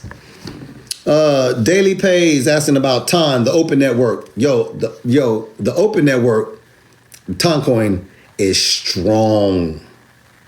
I'm talking about it's strong. Like you understand that you're not gonna really be getting the open network for cheap. 'Cause people like me, we're not selling it. Let me show it to you. Let me prove it to you. Peep game.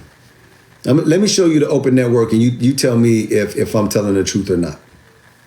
You tell me if I'm telling the truth or not. All right, check it out. So here's the open network, and we're going to look at this on a couple different intervals. Just, make a play. Here's the open network. Let me see if I flip this camera around. That'd be great. 30 minutes chart. Boo. The open network is down. Boo. Okay. Let's look at the 2-hour chart. Boo. This thing is bearish, bro. Get out. Okay. Look at the 6-hour chart. Bruh, Calvin, boo, bro. This is not getting better for you. Keep paying attention. Let's look at the 12-hour chart. Boo, bro. Bro, you already know how this works. Your yellow ribbon under the blue ribbon is bearish, bro. Get the hell out of Toncoin. Seriously. Look at the daily chart. My gosh, Calvin, this is bearish, bro. Get out, bro. Let's look at the 2-day chart. Oh, it's still looking like it's bearish, Cal. Hold on, man. Cal, get out this thing. I'm telling you, man. Let's look at the weekly chart. Huh. Okay. Well, it's being held up in them EMA ribbons over there.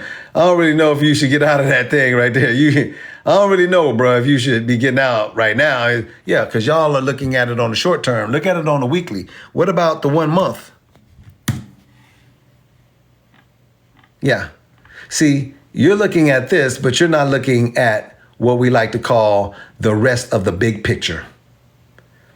I don't care about these short-term stuff. I understand what the open network is. I am in this one for the long haul. I am not selling my time.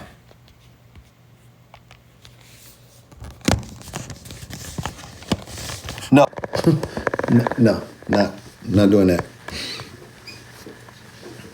I'm not doing that. Okay, I'm not day trading and swing trading this one. This one, I'm holding it like, I ain't letting it go. I ain't letting it go. If anything, when it crashed down like that, I'm going to buy some more of it down there at the bottom. Trust me. Trust me. I'll buy some more of that. Time swings wild on y'all. Did y'all see the wild swings?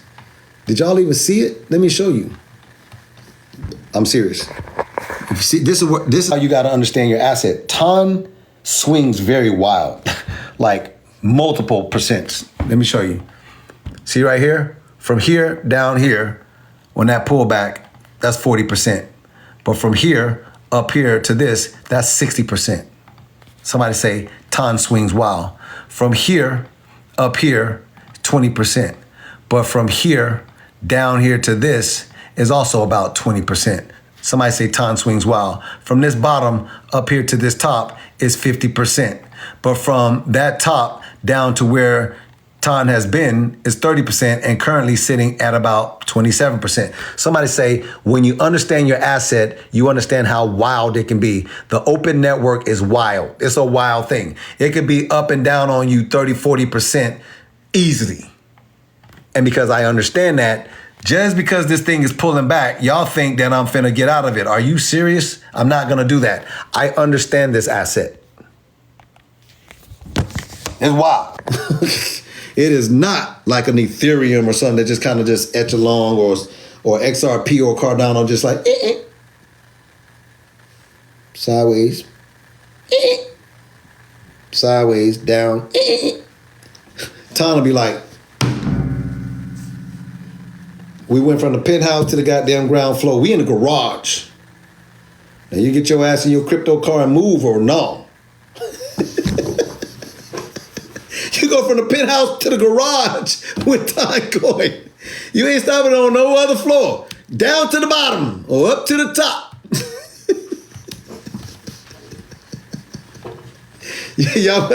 y'all better understand y'all assets that y'all are actually in, man. Every last one is different, guys. I'm telling you. Akash Network, boss. Yeah, man. I like Akash. I like Akash. Matter of fact, let me show you. I'm in an Akash trade right now. Let me find it. I'm in an Akash trade right now. I'll show it to you. If you're asking me, remember, I'm not a financial advisor, but if you're just asking me if I'm day trading this stuff, look, there's Akash. I'm in a trade with Akash right now. See that? This is where this broke here. Let me show it to you. This is where it broke. See this? This is all like that. See all of that? There's resistance, resistance, resistance, resistance, resistance. And you see us break out right here. And then you see this EMA ribbon cross. So I was like, oh, that's a good place for me to get in. In fact, let me show it to you. Look, I'm in an Akash. Look, see it? I'm in an Akash long right now. I'm up $759, 75% gain on my money. You see my entry point. Damn it, I didn't mean to tap that. My entry point is 2.615. So look, 615. Is that right? 2.615? Yeah. This is my entry point. So what does that mean? What does that mean? It means I was in here. This is when it broke out. I entered in here. Somebody say Calvin's discipline. I entered in here. It rallied up. I did not take profits. I don't care about that. It pulled back because everybody who was in down here through all of this accumulation phase right here, somebody say this is all accumulation and consolidation. Any of these people that came in right here, when it ran up here, they started taking their profits. That's cool. I didn't come into here, so I that's okay. This was an unrealized loss. Somebody say you got to be disciplined. From here back down here, right? That means I ran up, I was basically 10% in profit, and then I had to give that money right back to my entry point. Boo! But that's okay, stayed in. Now look at where we are. So if you look at this, you can see from this point right here, right, to where we are right now, that's basically like a 14.72% right now. Obviously, I'm not dialing this in all the way, but you'll get the gist of this. Check it out. 14.72%, right? Look, times 5. What do you mean times 5? Because I'm on a 5x leverage. See? Akash. You see it? 5x leverage. You see that gain? 74% is because my entry point is here, and whatever that number is, you have to multiply it times 5. That's giving you that percentage. That's why you see I'm up at 700 some bucks at 74%. I am not coming out of this trade. We are bullish, and I'm not going to come out the trade. That's going to turn into thousands and thousands of dollars. Trust me. So I'm good. I like Akash. Clearly. I hold some on spot, which is sitting on a ledger somewhere. I don't even look at it. But I'm trading. I'm actively trading Akash right now because I know what it is. I know what's going on there. How about Myro and Bonk? Those are great. Those are meme coins. Be careful with meme coins because they're very volatile. Read my crypto cheat guide. You'll understand how I feel about meme coins and where they belong inside of your portfolio. It's very clear that I make it very clear where meme coins are at in your portfolio. Read my crypto cheat guide. You'll see what I'm talking about. Pexels, please. Pexels is going to be cool for gaming. You know what I mean? Pexels, Heroes of Mavia, all that stuff. I have all of that stuff for my gaming page. What is Pexels looking like on the charts? Am I trading Pexels? I think was I trading? No, I don't actively have a trade on Pexels. But I'm looking at it. Let me show you. I know that I'll actively have a trade on Pexels because it's not green. See that? No active trade. But let's click on it and look at the chart. Oh, I actually had one at one point. I closed it out. So I actually made a lot of money there. So I was actually in here and then ran up here and I pulled out of this and took my trade. I took the profits out of Pexels and put it to something else. You can see that I was clearly in a trade here. This right here was all the, look, resistance, resistance, resistance. And so I came in here and I bought out of this on a support. Not here, I bought here. Because I can tell you right here, because that is the breakout right there. You break out and then you come back and you test as a support, right, on that 618 or that 50% level. This happened to be the 618 right here. Breakout, retest, that's me. Boom. I don't like how this behaves. This is a lot of noise up in here. See how this thing just gets noisy? I don't like how Pexels behave. So I took my profits out up here and moved it into something else because I don't like how this behaves. But it's a good project for gaming though, if you want to know. It'll do pretty well. But, you got Heroes of what all happened in my gaming that Pexels is going up against? I mean, I'm holding some, but I'm not really keen on it, but I do hold it. That is going up against my Superverse. It's going up against my Echelon Prime, my Beam, my Myria, and it is also going up against Wilder World. Pexels. Oh, and Heroes of Mavia. I was in Heroes of Mavia earlier though, so I made a lot of money with that. AOS is a great artificial intelligence project. T15. We own a lot of AOs for sure. I'm new, bought your cheat guy, and don't understand a lot of it. I don't really know what to say to you when you say you don't understand. You say new, and you bought my cheat guide. Hey, everybody, look, for those, especially those who don't have it. He says, bought my cheat guide, you don't understand a lot of it. It tells you what crypto basics are and tells you what cryptocurrency is. That's pretty straightforward. It tells you the benefits of crypto, tells you how blockchain technology works. That's pretty straightforward. It talks to you about crypto exchanges, how you should use them, considering when picking an exchange to buy your cryptos, competitive fees, robust security, ample liquidity. It tells you the exchanges that you should be looking at, landscapes of them, understanding Bitcoin, Ethereum. This is all straightforward. When you say you don't understand it, I am lost.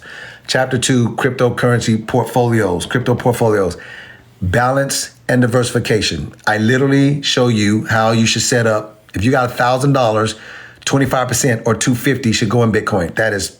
I mean, I understand the not understanding it. $350 of $1,000, 35% should go into L1s. And I give you an examples. Those L1s have performed extremely well over a year. I've showed that to everybody. So that's pretty self-explanatory.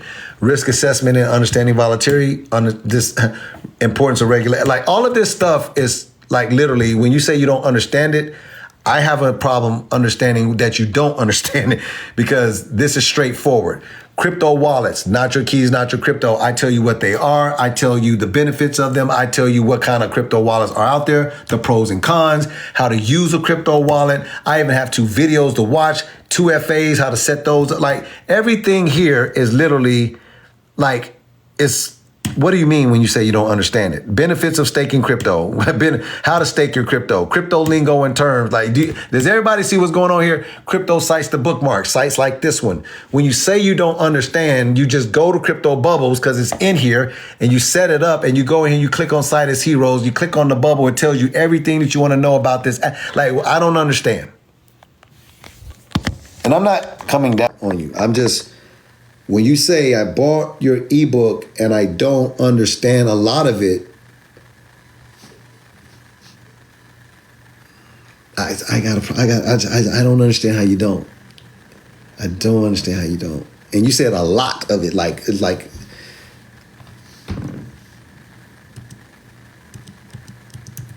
You know, this is the 10 common crypto mistakes. I mean, chapter 9, like there's the mistakes. Like crypto tips to remember, you know what I mean? What dollar cost averaging is. I mean, I don't understand that you don't understand crypto scams, how to avoid them, breaking it down, how, like, you know. Now, I thought I beat it in. I beat it enough. I beat that horse enough. It is literally not moving anymore. Just take your time and read it again, bro. It's. I set it up very well. Everything is explained in there, and what people don't give enough credit for. And I you know, you guys don't have to give. You know, I don't, because you always say, "Oh, you toot your own horn on this one." No. Let me explain something to you. What a lot of people won't and don't give me credit for is this. Right? Let me show you this. If you was to take this information, right, and you was to copy it, or just let me just say this right here, dummy text.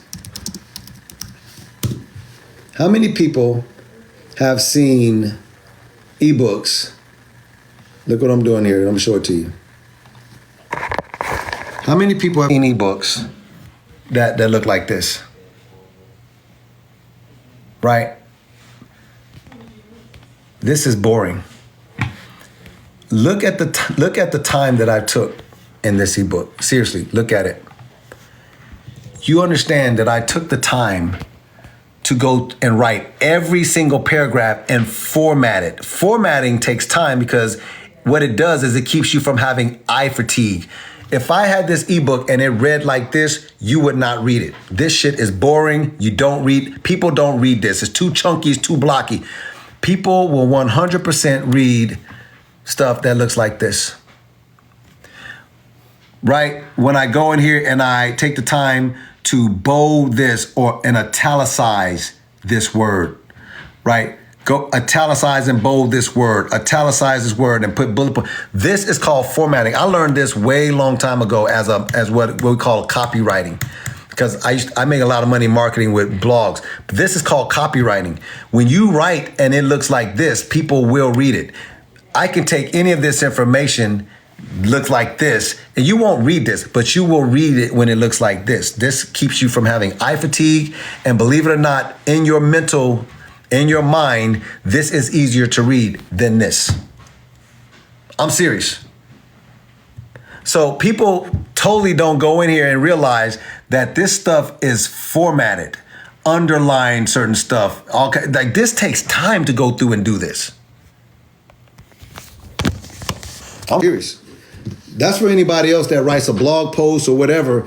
If you're wondering why your blog posts don't get read or why it's not doing well in the search engines or something like that or whatever, is because you probably don't understand search engine optimization, right? Or latent semantic indexing. I'm talking that talk right now. If you don't understand search engine optimization or latent semantic indexing, which Google has a patent on, and you don't understand formatting, nobody's going to read it. Let me prove it to you. Somebody said I'm stretching it. I'm stretching on this. This is my official website. Some of y'all haven't been to it. It's okay.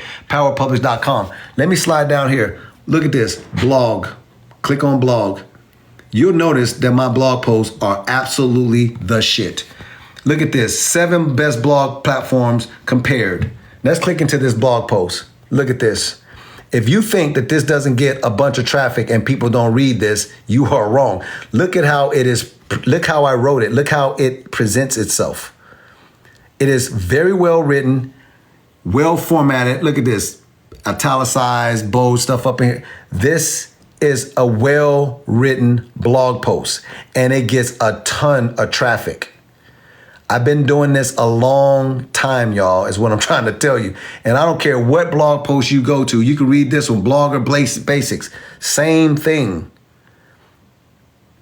You're never gonna find, look, see, here's what people don't understand. When you writing this, it's different. Look at how this paragraph reads. That's pretty much where it stops concerning one another. Look, let me be clear. That's one line by itself and then a hard break. A website is not italicized, all caps and bold, is not a blog. Then look, let me break it down. Then you get a paragraph here with some italicized and some bold stuff, and then you go to one sentence by itself, another sentence. This is called formatting. My ebook is written the same exact way. I don't deviate from stuff that works. Period. I don't do it. No, I refuse. It works. Fire emojis down there. My audience down there leaving fire emojis like, yo. Sometimes I'll be learning stuff, and it's just crazy. It's crazy. It's crazy. Right. Let me tell y'all something, because I saw the comment down there. Let me explain something to everybody, especially that person that left the comment. He knows who I'm talking about. All the information that you want in the world is anywhere you want it to be. YouTube, Pinterest, Instagram, right? Chat GPT, whatever. Why are you going to school then? Why are you going to an HBCU or Division I college or an Ivy League school then? Probably because just because the information is out there in this, that, and place doesn't mean that you're going to get the information the way you need it.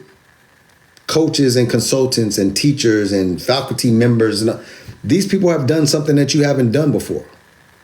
Probably the reason that you're watching them or listening to them. They've already made it to a place that you are trying to strive to be. Whether that's financial freedom, some of y'all call it rich, some of y'all call it the 2 Comma Club, millionaires, or some of y'all just want your time freedom back. Whatever it is, these people have already achieved that. There's shortcuts to everything. Well, I'm going to steal this, or I'm going to steal that, or we're gonna, let me help people out. Let me help them out. This is where they get it messed up for me. Screenshot here, bro. Go ahead. Look at this. 1, 2, 3, 4, 5, 6, 7, 8. Now, look, are you screenshotting or are you screen recording? I'm going through the entire ebook. See, the problem is y'all don't understand how this works. You think that because I'm doing this, that this ebook is not going to sell. You're wrong. Here's the second one. Let me go through that one for you too. You think that because I'm doing this, you're going to stop the book from selling. You have no idea how this works. So I'm showing you how it works to your face. You don't have to go somewhere else and get it. I just showed you everything.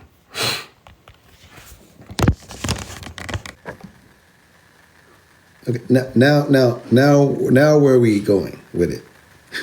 I'm trying to teach people a very, very valuable lesson.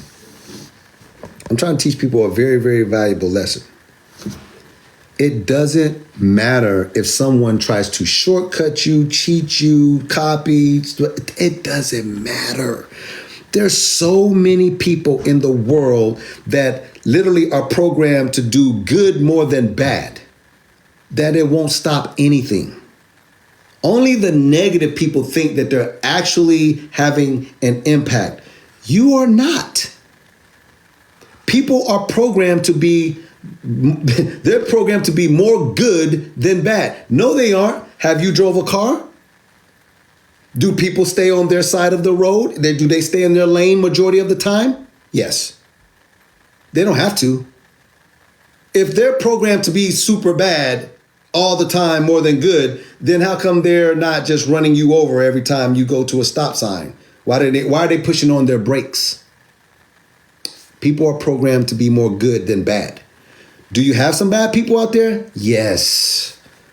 Those are outliers. Absolutely. Yes. It doesn't stop the majority of the good stuff.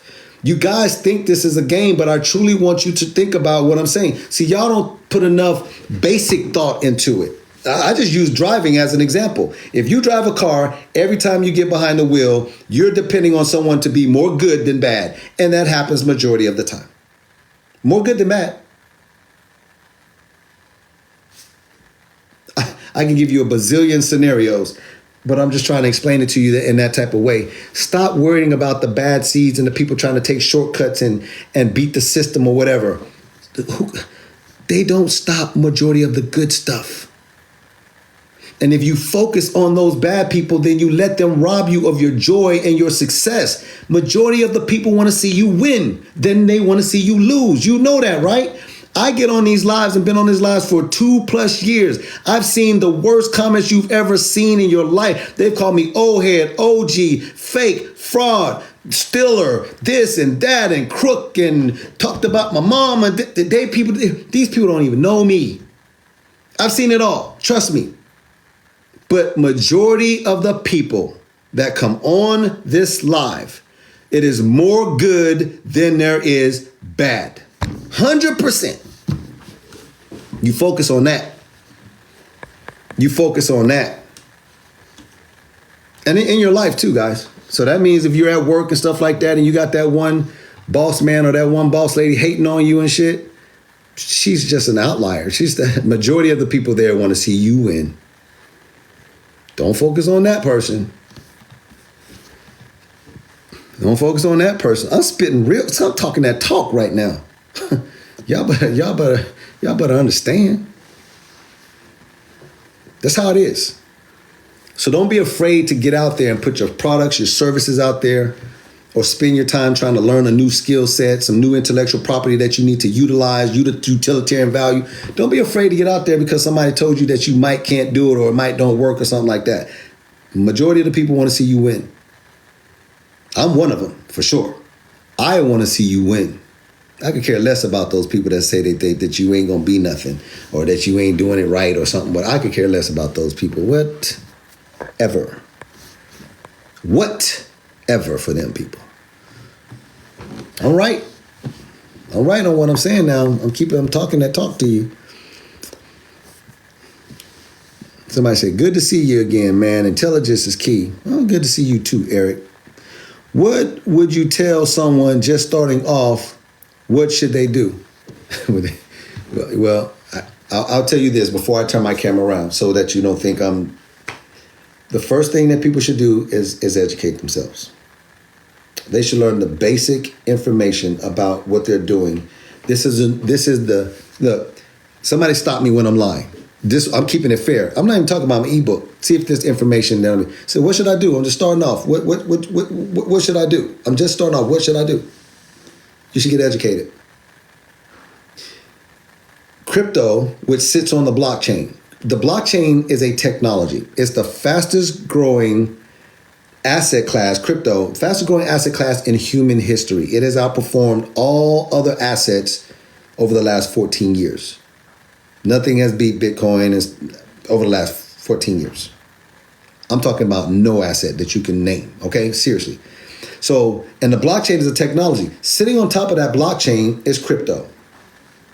Sitting on top of that blockchain is decentralized finance, is the metaverse, is augmented reality, virtual reality, mixed reality, AI. That's going to all be tied into some blockchain stuff too, right?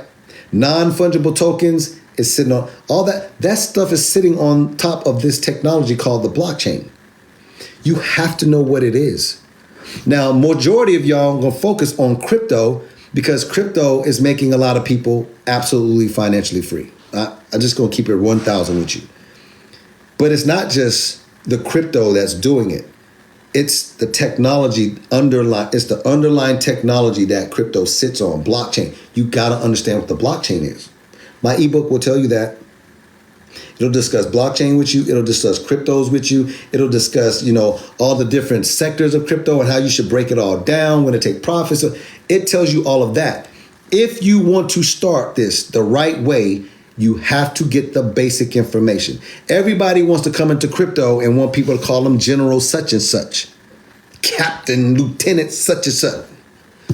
You got to start off with basic training before you get some of that going on. Right? There's two ways to do this. If you're going to go into the military and you want somebody to respect you as captain or lieutenant, it's two ways you can do it. You can start with basic training and work your way up, right? And then if you do that, you're only going enlisted up to E9. What is it? Sergeant major, first class, something like that. You're only going to E9. Well, there's another way to do it. You could take some money, or you could have an academic type of scholarship, and you could go to higher learning, and somebody can teach you some things in college, and then you join the military as an officer. But you ain't skipping the line. College, you still got to pay somebody some money, or you have to done something right in freaking high school to get to an academic scholarship, or you're athletic and you're a student athlete, but you still going to have to put in some work. If you've been running a football, dribbling a basketball, or you've been hitting a swing in a golf or a tennis racket or whatever, great, we'll let you come to the school, you get educated. If you go to the military, great, we'll respect you as an officer.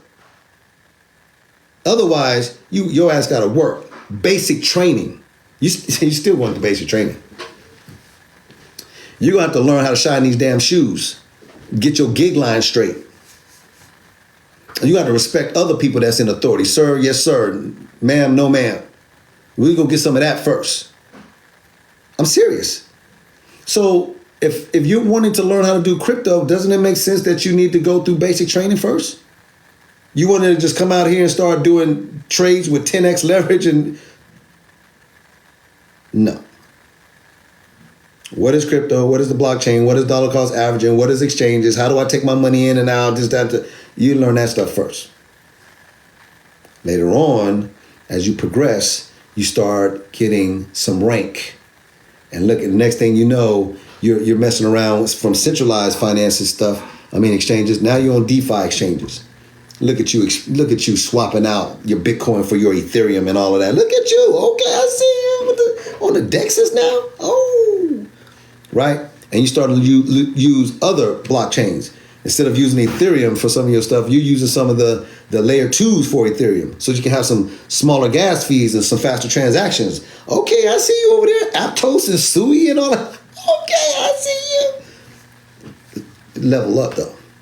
It starts with basic training first, though. I hope y'all understanding exactly what I'm saying. Because most people come in here and they want people to think that they're, sergeant major. No, you're not. You just came into the crypto army, military.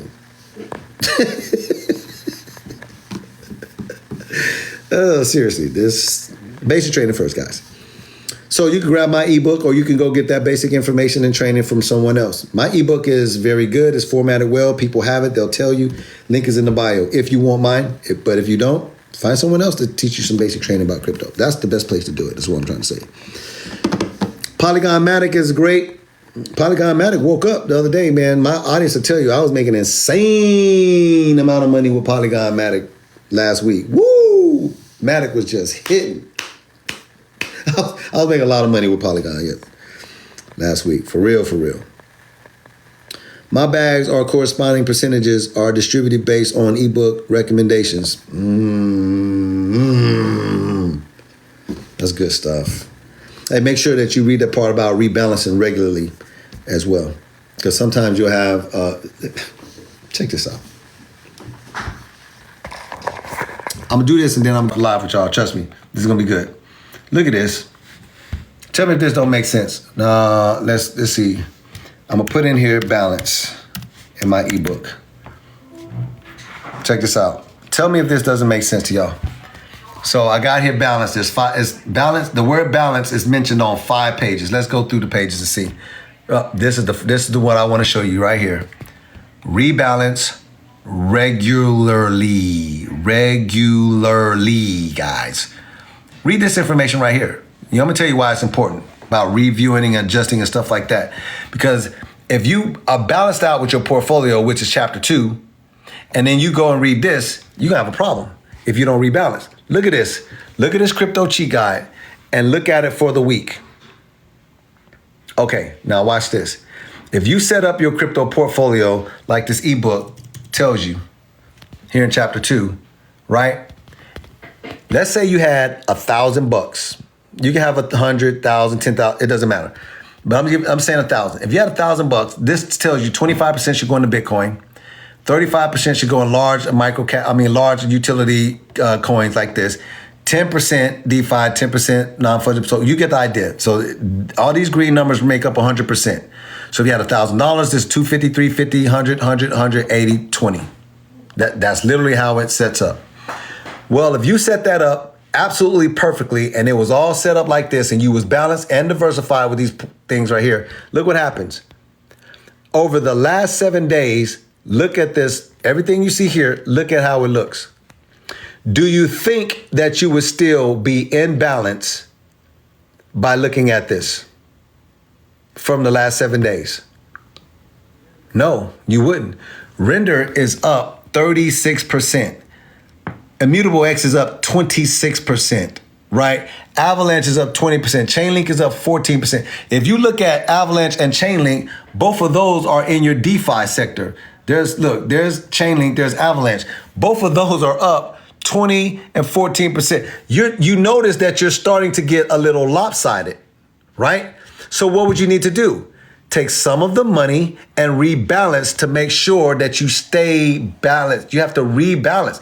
Some of this stuff will run up so hard and so fast on you that you would have to rebalance your portfolio just to maintain 25% Bitcoin. And if you don't do that, you will learn the hard way that some of y'all are like, nah. I'm not going to take my profits and put in no damn Bitcoin. Bitcoin's slow. You're going to learn the hard way by not following this. You'll see. It doesn't make sense to you now, but that just means that you don't understand the power of what I'm showing you. Rebalancing your portfolio is important. Now, I'm showing you this on the cheat guide, but you got to remember, down here, low microcap gems and metaverse, when you start going over here and you start clicking on something like AI projects, oh my God, look at the AI projects. Right? Look over here at these risky jewels. You start running it.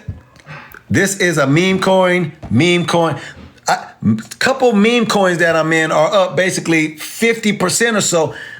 Only 2% of my portfolio is made up of meme coins, right? But when these things start running up, it could easily start taking me out of whack. I need to take some of these profits and move some of this stuff back up into some of these L1s or some of this DeFi stuff. I need to stay balanced. I don't want more than 2% of my portfolio in meme coins. Because when they start tanking, they tank the hardest. So I want to preserve some of my wealth. Calvin, that's not true, blah, blah, blah. Well, look, look.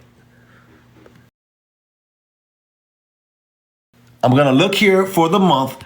Watch this. Men lie, women lie, numbers don't lie. I'm going to click this. Pay attention to these two things for the last 30 days. Look at the number. Down 50%, down 32%, down 15%, down 52%, down 36%. Now let's go back over here and let's look at this crypto guide. Oh, wait, Bitcoin is only down 8%. Avalanche is only down 8%, right? See, it's harder to move these L1s up or down because their market caps are huge. Chainlink's market cap is $7 billion. Right? Bitcoin's market cap is $1 trillion, 1.2 trillion. So not taking some of those profits and moving it back into Bitcoin, when everything starts tanking, Bitcoin is not going to go down as far. You would 50% down on this stuff over here because you didn't want to move some of it back up to your store of value.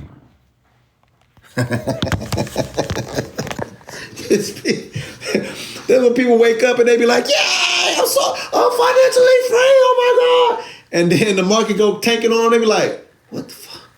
What's going on? and you down 40, 50% because you had all your money in damn meme coins and shit. And I'm like, you didn't rebalance your portfolio? It's in my ebook. You mean to tell me you didn't take some of those profits and move it into your store value, Bitcoin, some of your L1s, Ethereum and Avalanche or Chainlink, when you only would have been down 10% or 12% instead of 50%? These numbers are huge when you start talking about money. You much rather be down 8% or 10% than 50%. I think somebody's starting to understand it a little bit. Like, oh, I didn't. You know what? You right. You know what, bro? You are right. I am.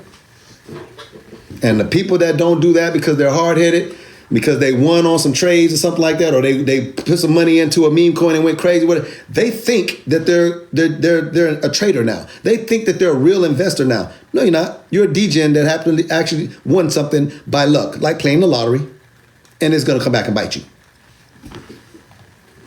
More times than not.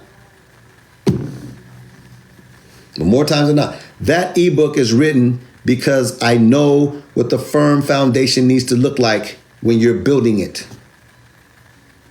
And once you start getting that down, you won't be afraid to take profits and rebalance your portfolio and move stuff around.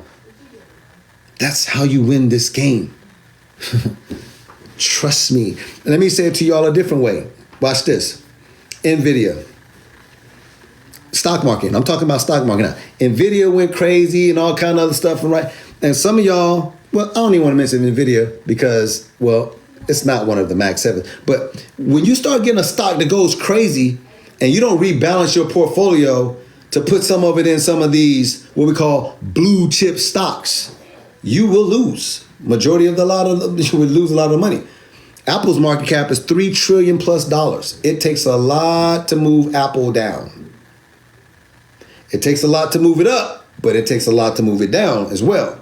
So if you get something that takes off and rockets on you in the stock market, not rebalancing your portfolio to go into what we call the Mag 7, is 7 stocks that control pretty much the whole entire market cap of stocks. Google, Facebook, Tesla, Apple, Nvidia, Amazon. Not having exposure to those things, that's how you get messed up. Somebody say rebalance and diversification. Balance and diversification, or not. You could just do what you want to do. I'm not a financial advisor. Somebody said, should I buy the $20 ebook or the $47 ebook? I would buy the combo. Most people buy the combo. Let me tell you why. You said the $20 ebook or the $47 ebook. Let me explain something to you. Here's what you're asking me. Should I buy the $20 ebook, which is the affiliate marketing ebook by itself, teaching you how to make 6 figures from your house, 7 proven steps to 6-figure affiliate marketing. That means you're looking for capital, cash flow, liquidity. You want to do crypto. But you don't have any cash flow, liquidity, right? So this is what this is about. Showing you how to make 100 G's from your house. And you're saying, should I buy the $20 book or the 47? Well, once you learn this skill and you're generating income, great. What are you going to do with it to help continue and perpetuate the wealth that you want? This is the fastest growing asset class in human history, crypto. So this shows you what to do with the money that you're making on the front end. This right here shows you what to do with it. Now, if you don't want to do crypto, and that's totally fine if you want to do that, stocks, bonds, REITs, real estate investment trusts, brick and mortar real estate, wherever you want to put your money, but none of that stuff has outperformed crypto. So if you want the slow turtle, there's nothing wrong with that. Turtle still gets across the finish line. So Calvin, are you saying that crypto is like a jackrabbit? Because last time I seen that, remember that story, the rabbit didn't do that well. He went to sleep and all kind of other stuff. No, this is not a jackrabbit crypto. This is more like a thoroughbred horse. It's coming across the line pretty fast.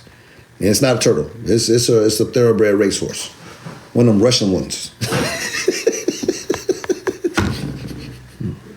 We come across the line way faster than a turtle. Ain't going to sleep either. This is not a rabbit. This is not the hare. Not at all. Not at all. All right, y'all got me laughing out here, boy. That's just funny. I just want to make sure that people understand that. Somebody said, "Man, you're so right about that, brother." I try to explain it to people in a way that they can understand it, man. This is not the hare. It is not going to sleep on you. It's going across the finish line fast. let's look at Bitcoin real quick before I get off this live, man. Is it still pumping? Let's go ahead and look at it. Struggling, you know what I'm saying? The bulls are trying to push it up and the bears pulling it down. Look at this. I told y'all that. That means this candle was green all the way up here. But I told you that this, even though this thing is thinning out as we speak. Because I told you, look, if you look at the Heikin-Ashi tells you this is actually a bearish candle going down. Everybody has fooled about this, thinking that, look, it's turning red now but I told y'all, I tell y'all what the real is. This tells you the real story. We're going down, guys, not up right now.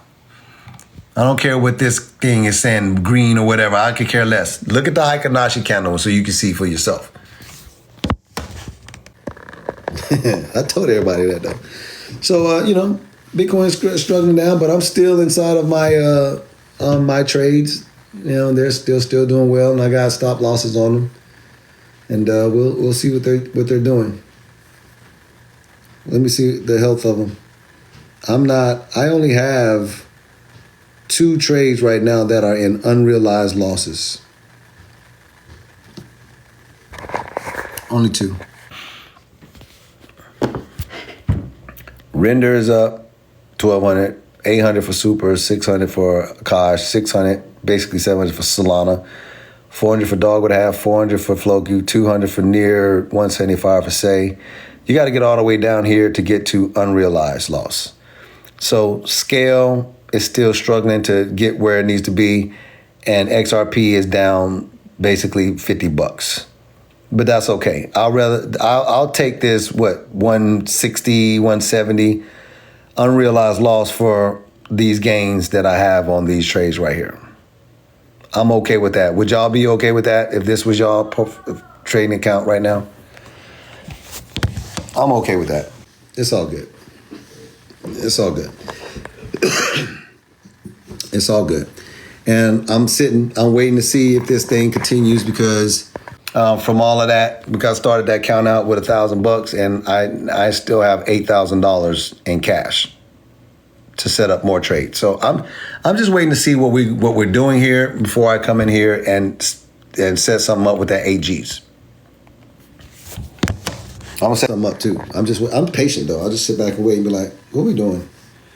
Are we going up? Are we going down? Do I need to short the market? I'm a swing trader. Like, am I going to be bearish on something, or am I going to continue this bull stuff?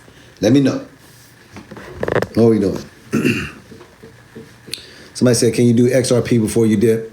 Yeah, this will be the last one I do for y'all, and then I'll let y'all go. Somebody wants to do XRP.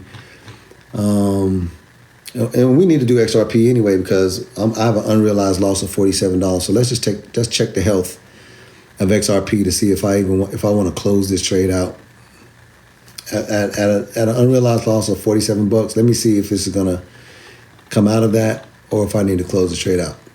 So let's look at it together. I'm gonna look at it with y'all. All right. So here's XRP. And let's look at this. Let's take all this stuff out, and let's see where I'm at. 60.28. So let's put that in there real quick.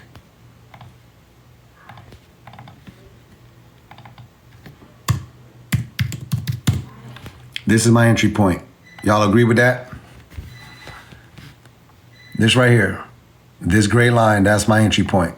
And clearly I can see on the 6-hour chart, we're still bullish, right? These are squeezing up on me, but let me see if this is gonna pull out. This is where that unrealized loss of $50 is coming from, because that gray line is my entry point, and this is what XRP is doing right now. But I like this. I like the fact that look at what I'm about to show y'all real quick. Look at this. Okay?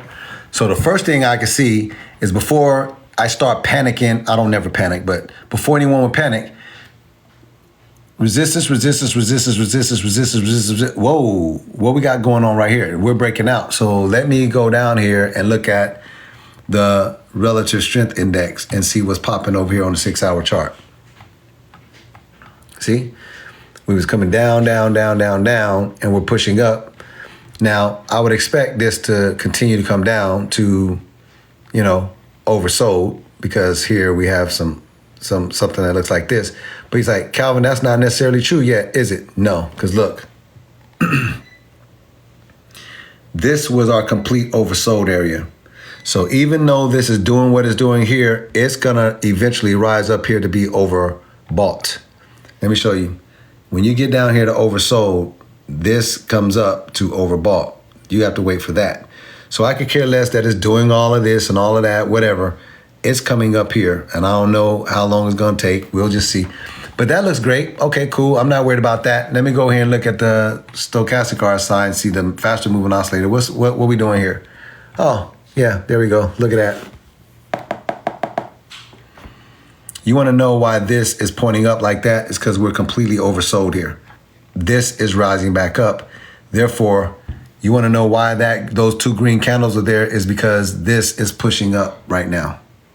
Look what happens when you get down here. Oversold, boom. Oversold, boom. Oversold, boom. Oversold, boom. Oversold. What do you think is going to happen here? So that unrealized loss of $48 is not going to be an unrealized loss. This is going to push up. Now, let me go and check on the 2-hour and the 4-hour chart to see if that's the case.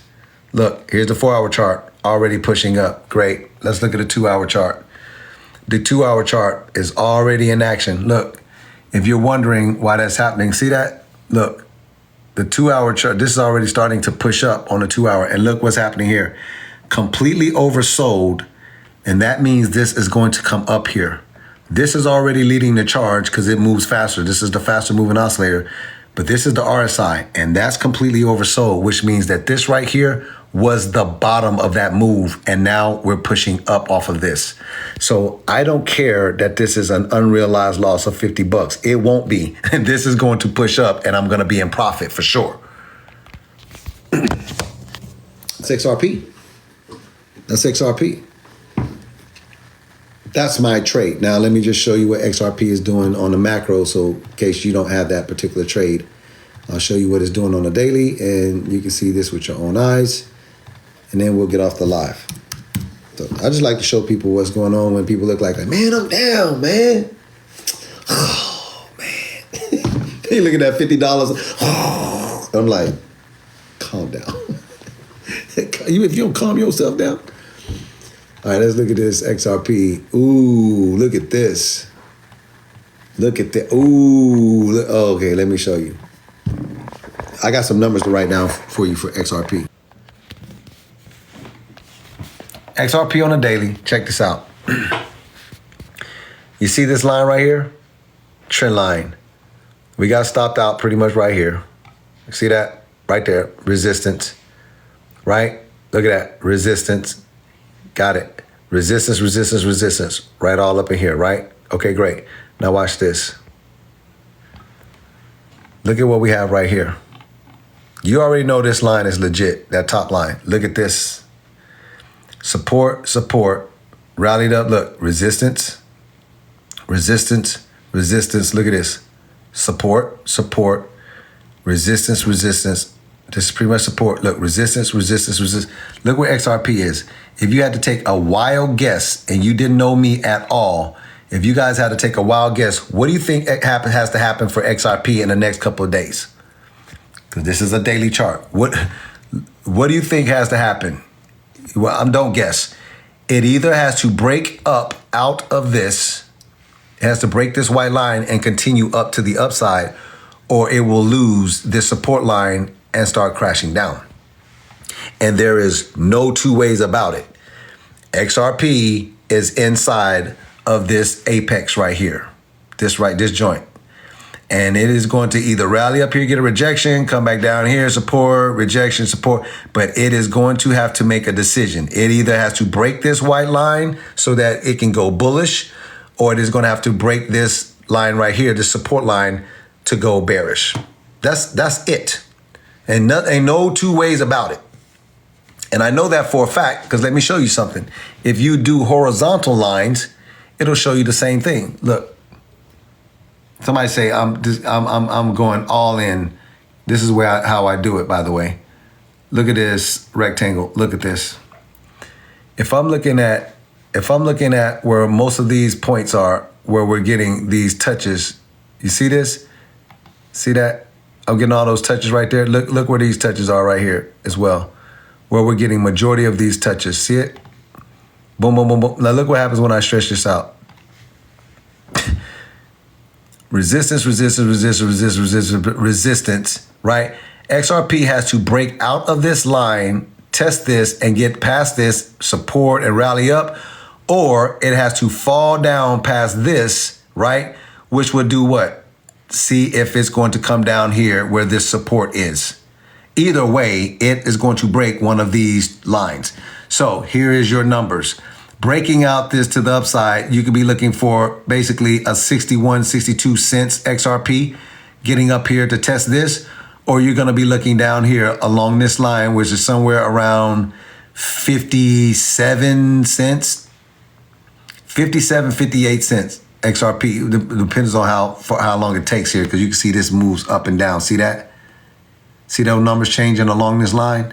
So depending on when it comes here, if it breaks out, you're going to be looking at somewhere between a 57, 58 cents XRP to break into this blue box down here.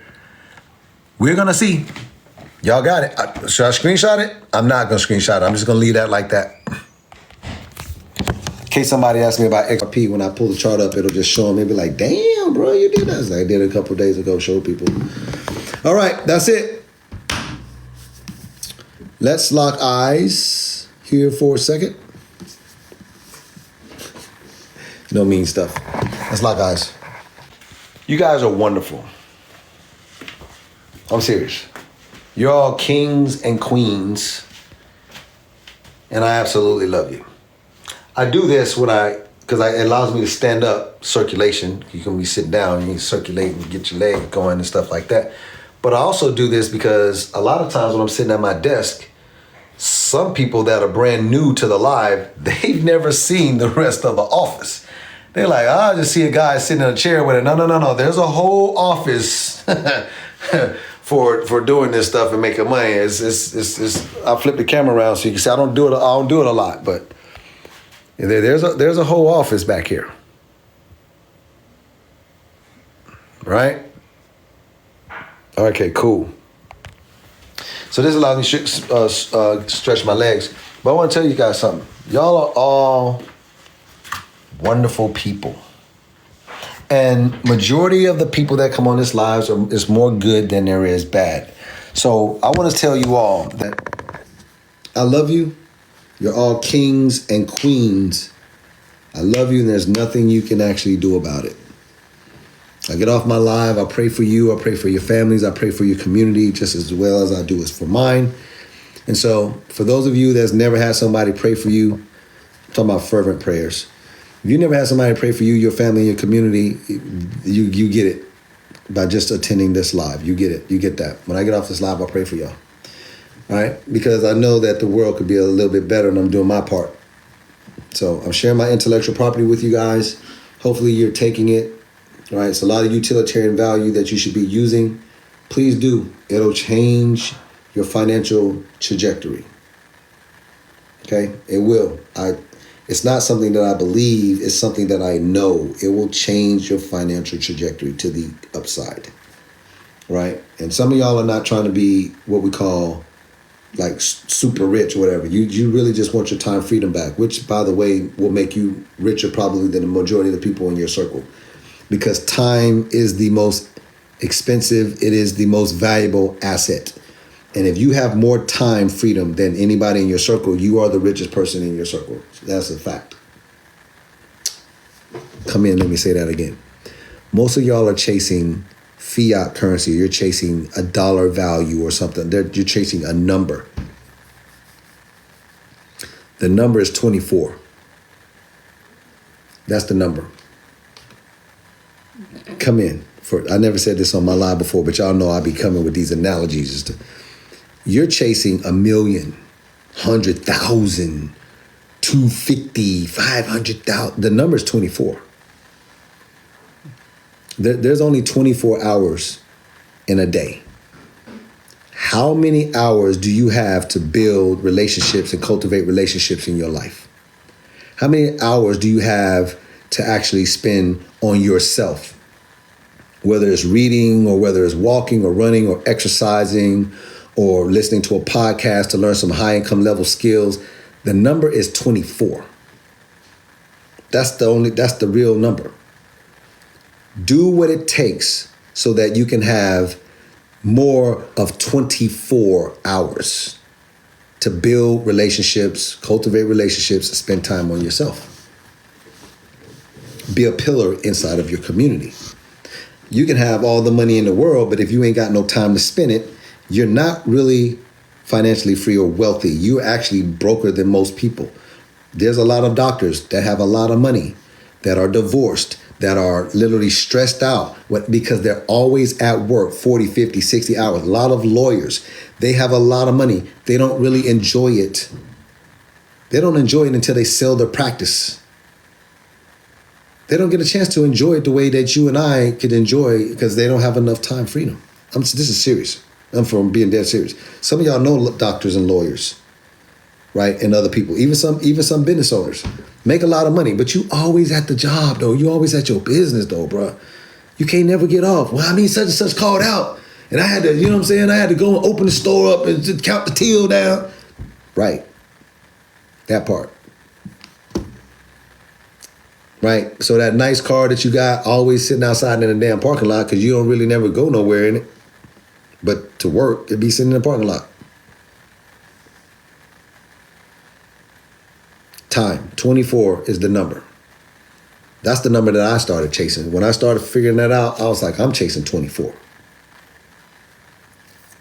What can I do that would allow me to control the 24 hours in the day? That's what I want to know. The money just allows you to operate within the 24 hours with different options. Ooh, the money just allows you to operate within the 24 hours with different options. You want to go from New York to California? Well, instead of driving, you have the money. That's an option. You can fly. And here's some more options. Coach, first class. These are options. It's still 24 hours in a day. You can spend that 24 hours or 48 hours trying to get to Cali, or you can spend a couple hours getting there on a flight, first class, wine and everything, movies and, you know what I'm saying, Apple Vision Pro goggles and stuff like that. Ooh, this is good. There's a 100-foot screen on them. Those are just, the money just provide better options within the 24 hours. It don't change the 24 hours. I want to make sure you understand that. Time is money. Bullshit. Time is time. You can rob, steal, kill, borrow, get a cake daddy, cake mama to get some more money. You cannot get no more time. So time is not money. Time is time. And having more money don't give you more time. Well, kind of do. You know what I'm saying? Well, what you mean kind of do whatever? I mean, well, you could go out and cut your grass if you got half an acre or something like that. It might take you 2-3 hours. Or with some money, you can pay somebody else to cut the damn grass and you go do something else for 2-3 hours with your daughter or your son. Time can give you some, money can give you some time back. I don't want y'all to be too petty out here. It can give you some time back.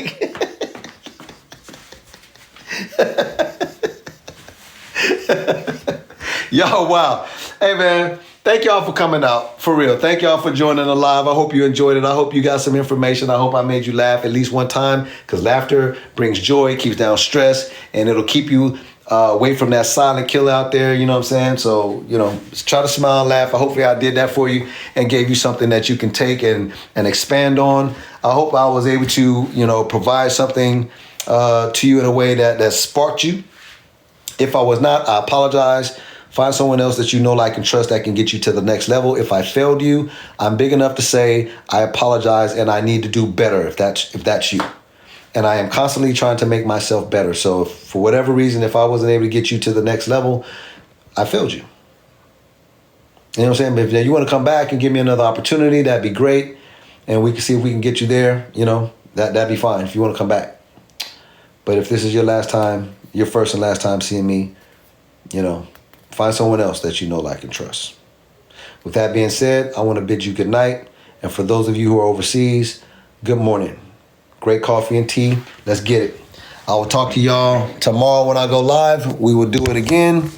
And tomorrow, you know, maybe I'll share some news. We haven't shared news and stuff like that. People like the way I share my news. I don't just read it. I give you, a different way to look at it. So maybe we do some news tomorrow along with these charts. Let's see what's up. We'll look at it. All right. I love y'all. Peace out.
You are my honey bun, sugar plum, pumpy umby umpkin.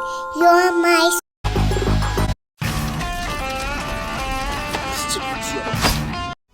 Naka. Okay, they all look like that. That's why.